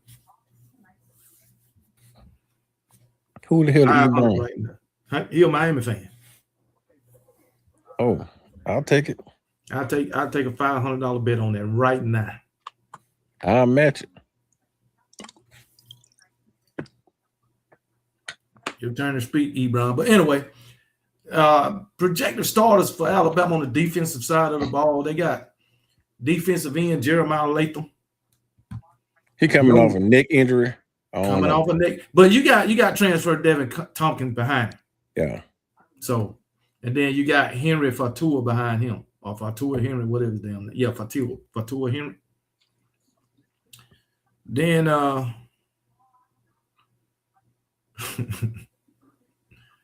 I just give me a yes or a no. But anyway, London Simmons at nose tackle, and Jeremiah Beaman behind him, and then Isaiah Fargo. I like Isaiah Fargo, but I'll play Beaman side by side with London Simmons. And I'll let Isaiah Fargo bag up Beaman or London Simmons. Fargo don't have that get off. He ain't got that motor. Right. So at that D end, that D tackle, you gotta have a motor. He's just a big body with no motor. Damn. Hey, so he another daggone Taryn Cody. No, not Taryn Cody. I'm talking about that damn tackle we had over there. You talking about Wilkin Formby? Yeah. Wilkin Formby, to his credit, right? He was in the wrong position. If you play Wilkin Formby on the left side, at the left side, anywhere in the left side, left guard, left tackle, dude been first round draft pick this year. You put him on the right side. Like last year, they were trying to turn kids' weakness into their strengths. Yeah. You can't do that shit. Put the man where he's strong at. Let him do his strong side. It been so much better, man, and just could have put Wilkin Formby as a left guard, Mike Carey at the right guard, and find you two ends. Find you a right tackle. It'd been so much better. I guarantee it'd been so much better. Yeah. Then you got defensive tackle. They got this transfer, Kendrick Bentley Jones. Yeah. And Edric Hill behind him. I like Edric Hill. And then I like Hill better, yeah. Behind him, huh? I like Hill better. Yeah. I mean, this just projected right now. It probably won't even be this way once they hit the field. Yeah. So, and then Yonza Pierre, he'll a starter at the Wolf. Yeah. And they got Justin Hill behind him with transfer Desmond Umanzulu. Umanzulu's a man. Now if he coming up, what about Steve Bolo? Man, I don't even know what number that kid is, man. What's his name? He was 25 during the spring game. He was number 25. Because I don't know what number. Next time I was supposed to go back to Tuscaloosa tomorrow, but I gotta go to the doctor tomorrow, so I ain't gonna make it. So it'll probably be July. Yeah, sometime in July. I don't even see him on this depth chart. I don't even know what number. They were saying I don't even know who that kid is. Yeah, he was wearing 25 during the spring game. Yeah, because I was literally supposed to go there tomorrow, so I can't. I'm not going tomorrow, so I think we're gonna go back in July, sometime in July. Right. Find out. I'll let you know in July. Okay, so yeah. Then at the Sting linebacker, you got Caden Jones, Caleb Woodson, Xavier Griffin. Griffin probably gonna be the most talented one. I'd rather go with Woodson. Woodson big time transfer. He the big time transfer from Virginia Tech. They was giving him a lot of praise, He fast. Yeah, extremely fast. Some people was comparing him to the one that left a year ago, a couple years ago, went to the Eagles. Oh, you talking about Jahar? Yeah. He ain't Jahar Campbell size. He just fast, like he Justin Jefferson size. Oh, okay. Fast. He can cover well. He's more like third down passing type linebacker. If he can come down, if he get physical, get a little bit bigger, come down, he'll fill the gap. He a monster. He fast. He Justin Jefferson fast. He side to sideline. Like Jahar Campbell can run both sides of the field, just run you down. He that type of dude. He more like a Mack Wilson, Jahar Campbell, but he's not as physical as Campbell. Yeah. Like Mack Wilson wasn't that physical neither. So sometimes I got frustrated with Mac Wilson. Yeah. Kind of just like freaking Lawson. Lawson, he won't fill the gap. But and Wilson is Lawson 2.0. And he may not come down here and fill that gap. We don't need that. But middle linebacker, you got QB Reese, Luke Metz, and Duke Johnson. I like both of them, Reese and Metz. Yeah. Luke Metz is that dude. I like both of them. QB Reese is a thumper. Metz is another thumper, but Metz is one of them guys that'll tear his whole head off like Reuben Foster. He'll tear his whole head off like Foster. He put himself in the ER just to make sure you don't get a first down. I love Luke Metz. Luke Metz will put his own self in the ER. Luke Metz, he can cover too. Mm-hmm. He can cover. He want them to do it all, but he one of them guys that if you come in the gap and Luke Metz is there, you're gonna have to injure Luke Metz. He gonna try to injure you. And he don't give a damn if you on the same team or opposing team. He don't take no pity on nobody. I love Luke Metz. Would you start him over Reese? It toss up. I don't know if you can go wrong with either one of them. Either one of them cool with me. I ain't gonna lie. They both tough, man. Those two dogs. That's what's up, man. I ain't gonna get into the secondary. We already know what they about. The secondary is different. The secondary is so damn talented, man. It don't matter who you roll out. Like they hadn't been seeing Brown much at all in the spring, and you really can't tell he ain't there. Damn. Hey, that's just how good the secondary is. David Brown hadn't been getting a lot of reps, and you really can't tell. Jair Edwards and Jordan Edmonds. Edmonds probably gonna get way more playing time. He probably get way more playing time. But they both uber talented. I just don't know if they're gonna get a lot of PT because it's still, man, you got still, like I said, Kirkpatrick, you still got damn Zay Minsky. Like you got so much talent in that side still there. Chuck McDonald. But I think they're a little ahead of curve than Chuck McDonald. Yeah. Chuck McDonald probably in the transfer after this year. So like it's still so much talent. They may be a little bit more ahead than down Zay Minsky. But Zay Minsky is just that big body dude. He one of those guys that can cover real good and would tear your head off too if he had to.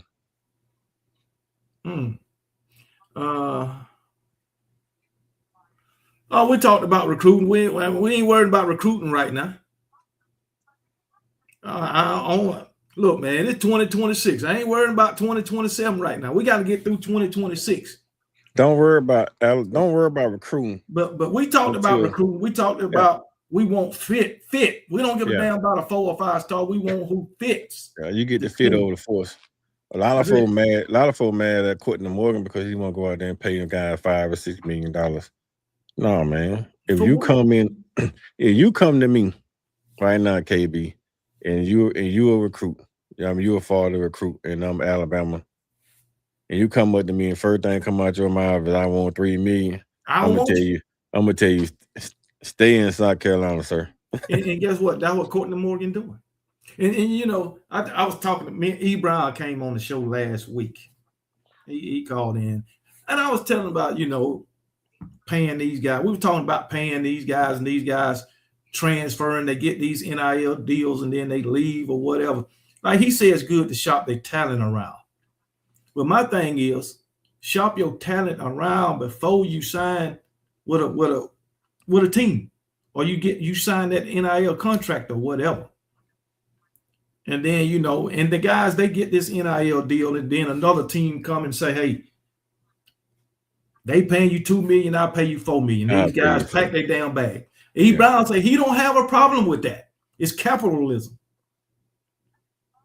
But it is capitalism, but at the same time, what are you sending? What kind of message are you sending the kids? That's the same thing that I told E. Brown. What are you teaching these kids?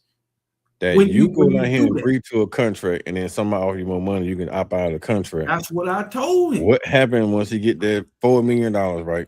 That $4 million nowadays are predicated on your production. So if you don't produce, you don't get the full $4 million, right? Now you go in there, you get injured, have one of those injuries that you probably won't bounce back at 100%. So you got to fake the funk, and then that decision you made hinders you from making $130 million in the NFL. Exactly.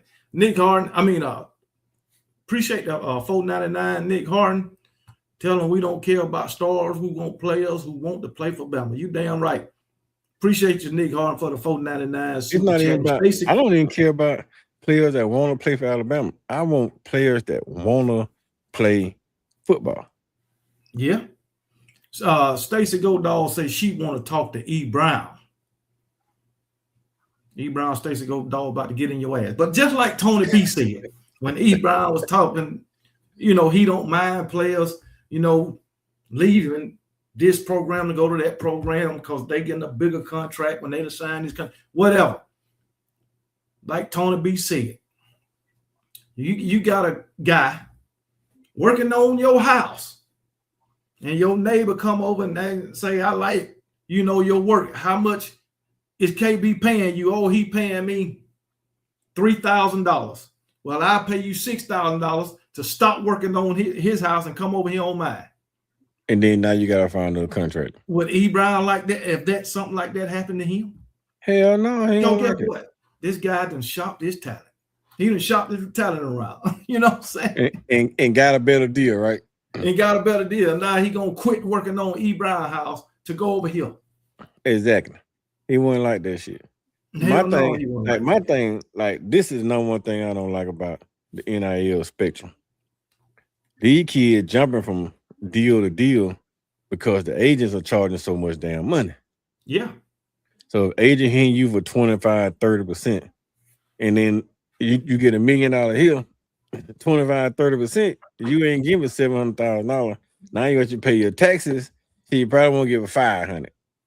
So let me bounce on over here to this guy, and then you gonna give me an extra damn $2 million. Now I walk away with a cool $1 million. So that's what the problem is. Find a damn NFL agent, right? Don't go out and try to get an NIL agent. Get you an NFL agent and let that person represent you because they have contractual agreement with NFL leagues that they can't charge with so much amount of money.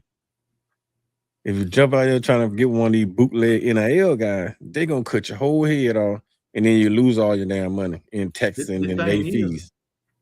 You think these agents got the best interest for these kids? Hell no. Hell no. They looking out for their own pockets. That's why you get an NFL agent, get a Major League Baseball agent, get a professional agent. Somebody that can't charge you so much money, can't charge you with so much money. This man said E. Brown been the main one crying because gas prices going up. Man, but his ass talking about these that he don't care. Give a damn if this the best place for you to get developed. This place might be paying you $2 million, and it's the best place for you to get developed. And your agent go shopping you around, and now you got somebody to pay you $4 million that ain't gonna develop you up a damn. He gonna want you to go over there because he getting more money. You get more money, and then end up being Nico Iamaleava. Hey, thank you. Exactly. You beat Nico. But E. Brown, getting $4 million. I don't have people on. I don't do call-in shows when I got a guest, man. So the crazy part about it, KB, you Nico getting $4 million, and then your agent come in and say, we want $4 million more. And then Tennessee say, shit, you can kick rocks, and then you go out here and sign with UCLA for $800,000. If you got that much. Walk away from $4 million and get down a few $100,000. NIL agents is not NFL agents. What are you talking about, E. Brown? They are not NFL agents. They are not. A lot of these guys, their agent is their uncle or daddy or something. Daddy, yeah, like what are you talking about, E. Brown? A friend of the family, somebody there working down at the damn grocery store that used to pack grocery. Like those are NIL agent. No, they ain't NFL agent. NFL I agent got swear. rules, You know what? rules and stamina. These Miami fans will say anything. Because I talked to Jeremiah Wright, and I asked Jeremiah Wright the same question. You got an NIL agent or NFL agent? He said, I got an NFL agent that represented me. I didn't go get an NIL agent because they was trying to bust my head. Now I talk to an NFL agent on a regular. So if I get a kid in a different state that has NIL talent, I'm going to just say, hey, you call this guy because this guy don't charge for 5%. He ain't going to go over 5%. He may even go under 5%, but he charged 5% because he like to donate money to damn people that struggling in the communities that he served the kids. So he'll go down there and he'll take 1% of what they're doing and he'll give it back to a homeless shelter. So why not deal with people like that? NIL agents are going in here charging the guy 25, 35%. I done heard it go all the way up to 45%. That cutting folks' whole head off. Cutting kids' heads off. Like 3%, I think. NFL can't charge it like 3%, I think. 3%. 3%. That's what I'm saying. They got contracts. So they will not break contract to go and try to charge a kid, 15%. They're gonna stay within the rules of the NFL because they don't want to lose their credibility in the NFL. The NFL check is way more than the NIL check. And then the thing is that NFL agent, his sole job is negotiating contracts. You think so, NIL agent, that's his sole job? Yeah. He'll go out here and just get an NIL deal. Then he gonna market that kid and market that kid and market that kid. So instead of the kid getting a $4 million NIL deal, he may get the kid $2.5 million NIL deal and then $5 million commercial deal. And guess what? $10 million for life and deal. He probably charging 25% on both of them deals. Yeah. You never know how much they're charging on the marketing side, but the contractual side, they only get that little small money, but they market these folk everywhere. Shoe deals. I mean, movie deals. Why you think you see all these kids, they folks on TV, all these commercials? Those come from real agents. They don't come from NIL people. Real agents. I can be an NIL agent right now. So Bama had to tell your nephew, come holler at me, and I get him a nice deal, but it's gonna cost him 27.5%. Damn. Bama hater, you hear that? Hey, he finna hustle your nephew, man. Yeah, tell him come holler at me. I'm gonna get 27.5%. You can get a nice ass deal, but I gotta get my cut. And I like that big cut off just because it's you. Damn. Hey man, we're gonna end the show on that, man. And I appreciate you coming on, Coach Carl. I ain't think we gonna go off all into this. We was just supposed to talk about SEC football schedule, but we stayed on Alabama a whole hour. Yeah, Alabama is an intriguing topic, man. So Alabama is the topic of college football. Yeah, the topic. So I appreciate you coming on, man. I think this was a pretty good show, man. Anytime you invite me, I'll come back. I keep telling y'all, man, I only do certain shows. That's what's up, man. But hey, I appreciate you, brother. Yes, sir. I appreciate you inviting me. Y'all go over there and subscribe to Coach Carl channel On the Block Sports with Coach Carl. Just put it in the search bar On the Block with Sport. I mean, On the Block Sports with Coach Carl. Spell it just like I said it, and you'll be there. Carl spelled with a K, not a C. So yes, sir. But you can go ahead and tell the people where they can find you once again, man. Yeah, man. Just hit me up on X, man. Coach KD Taylor. That's the handle. You can find me on YouTube at On the Block Sports with Coach Carl. We do shows sometime on Sunday, starting back sometime before the end of the summer. I think John and we got one going on tonight. But we're gonna be doing some stuff on Rep One. We got some more videos coming up, some more interviews lined up at Rep One Exposure. The Exposure Room is what we're doing on YouTube. Outside that, man, just find your boy. because I'll be in a city near you coming real soon. We're gonna be moving around this thing all around this USA, man, doing the recruit thing in Rep One. So be ready, be prepared. That's what's up, man. If y'all got know a kid that y'all feel like can make it to the next level, hey, let Coach Carr know. And hey, he'll try to put him out there. And we'll get the team to evaluate them. And think about it, man. We got a team for the former NFL players. Those guys are doing the evaluating. Former NFL players, former college players, former college coaches, a team that are doing the evaluation. So you ain't got to worry about me evaluating your child. That's what's up, man. What happened to Alabama baseball team? They got slaughtered, man. Got their ass rocked. Got their ass rocked. They got a chance to redeem themselves tomorrow. Like my Trojans redeemed themselves today. I'm so proud of them boys. But if they lose another one, they got to go home. They got rocked. They made it as far as they made it. Hey, and same thing about Bama. That's before they made it in a while. So hey, they got rocked. So good. Yeah. Hey. Matter of fact, this Troy first time ever making it to the World Series. So, hey, either way, successful season. You hear this, Miami? Alabama baseball had a successful season, just like the basketball season. All right, but we ain't gonna sit here and keep harping on it like we actually won a national championship. Okay, I know, right? Just pump your damn brakes. Pump your brakes. You didn't win shit, so pump your brakes. It's nice to see your team have a successful season. You know, it's nice to see y'all are up and coming. But you ain't there yet. If you can do what you did last season on a consistent basis, then you can get some respect. But until then, damn y'all. They Texas. We back.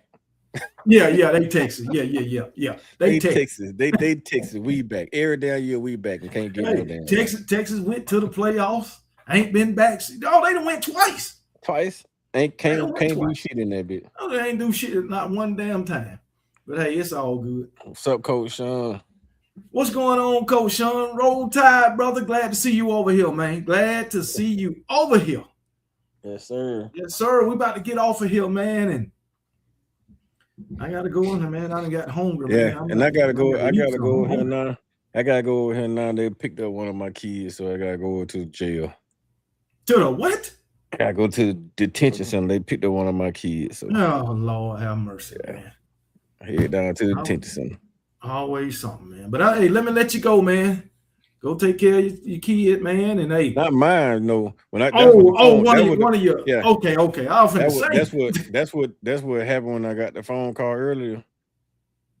The social worker called me and said that the police had picked him up and she needed me to go sign him in. So I was like, okay, I'll be down there in a few hours.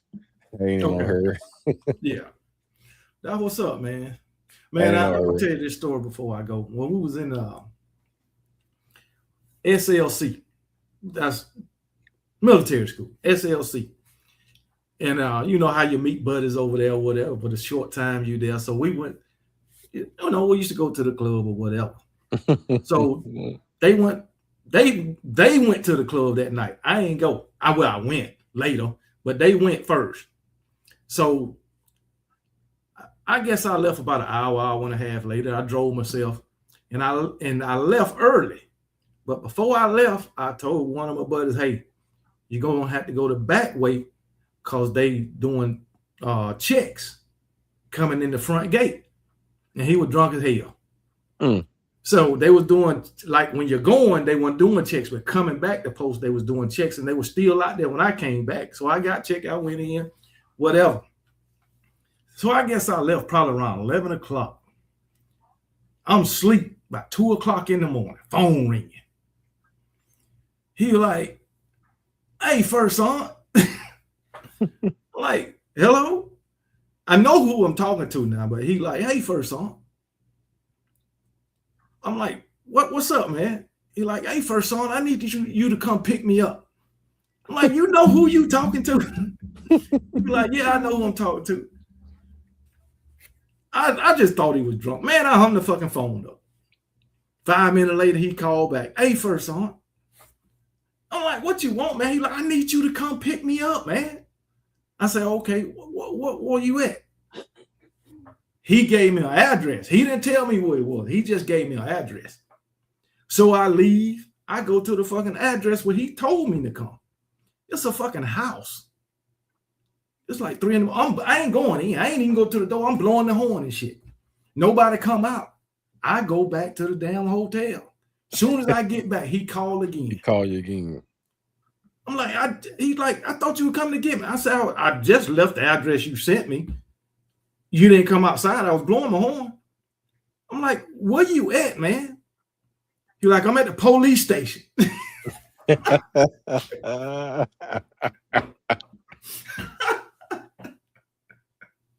So I go to the police station. You know, I had to ring a little bell to get in that time. Mhm. Officer opened the door. I said, I'm here to get what's the name of it? He like, you his first son? I say, yeah. Both of us in the class. I'm just saying, yeah, thinking he gonna release me to him. Mhm. I ain't know I had to see the magistrate too. Damn. Yes.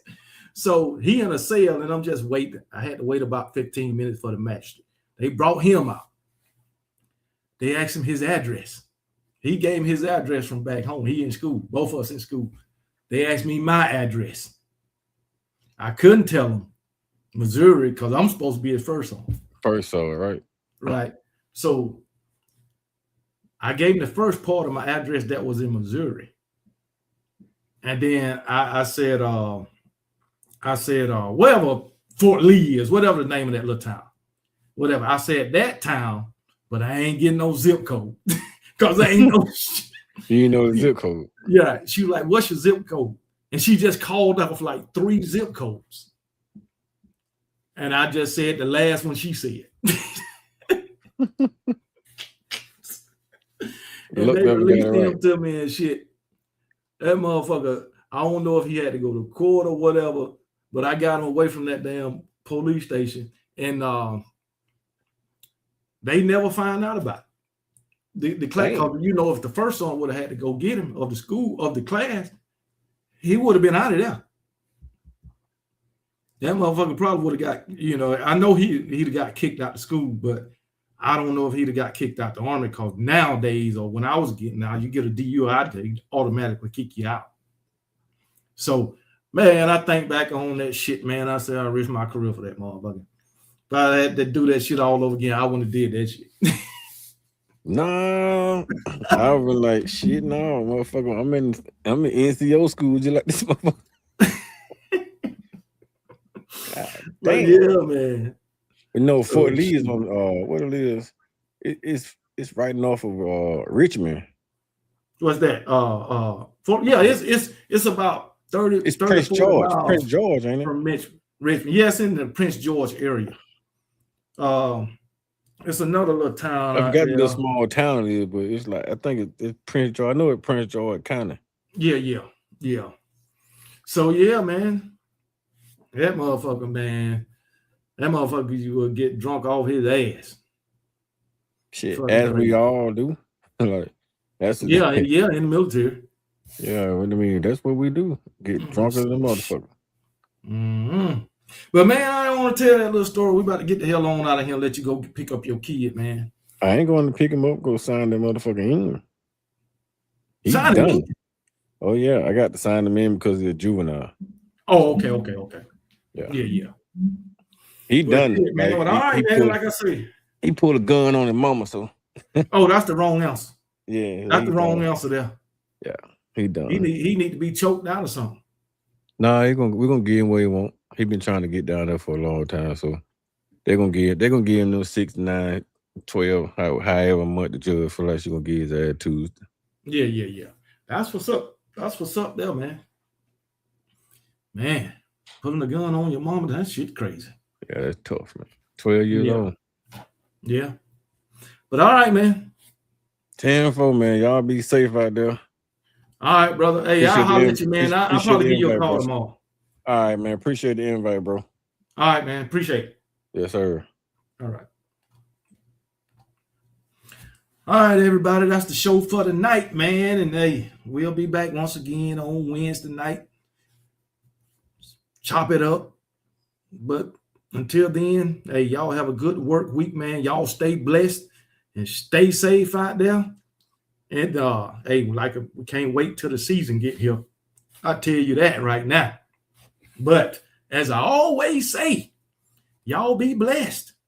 And remember, KB don't give a piss about nothing but the Tide, baby. Shout out to Roll Tide Willie and Roll Damn Tide.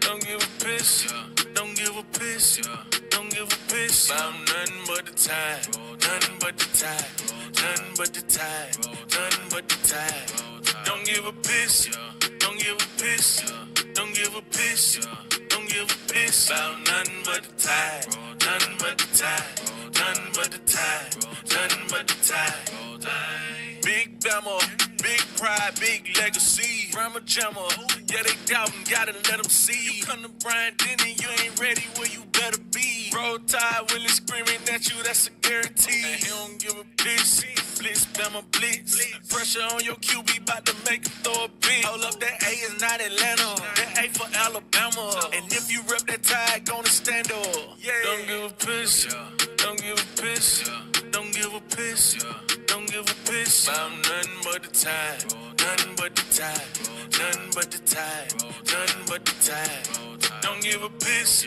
don't give a piss, don't give a piss, don't give a piss about nothing but the Tide, nothing but the Tide, nothing but the Tide, nothing but the Tide, about nothing but the Tide, nothing but the Tide, nothing but the Tide, nothing but the Tide. Don't give a piss, don't give a piss, don't give a piss, don't give a piss about nothing but the Tide, nothing but the Tide, nothing but the Tide, nothing but the Tide.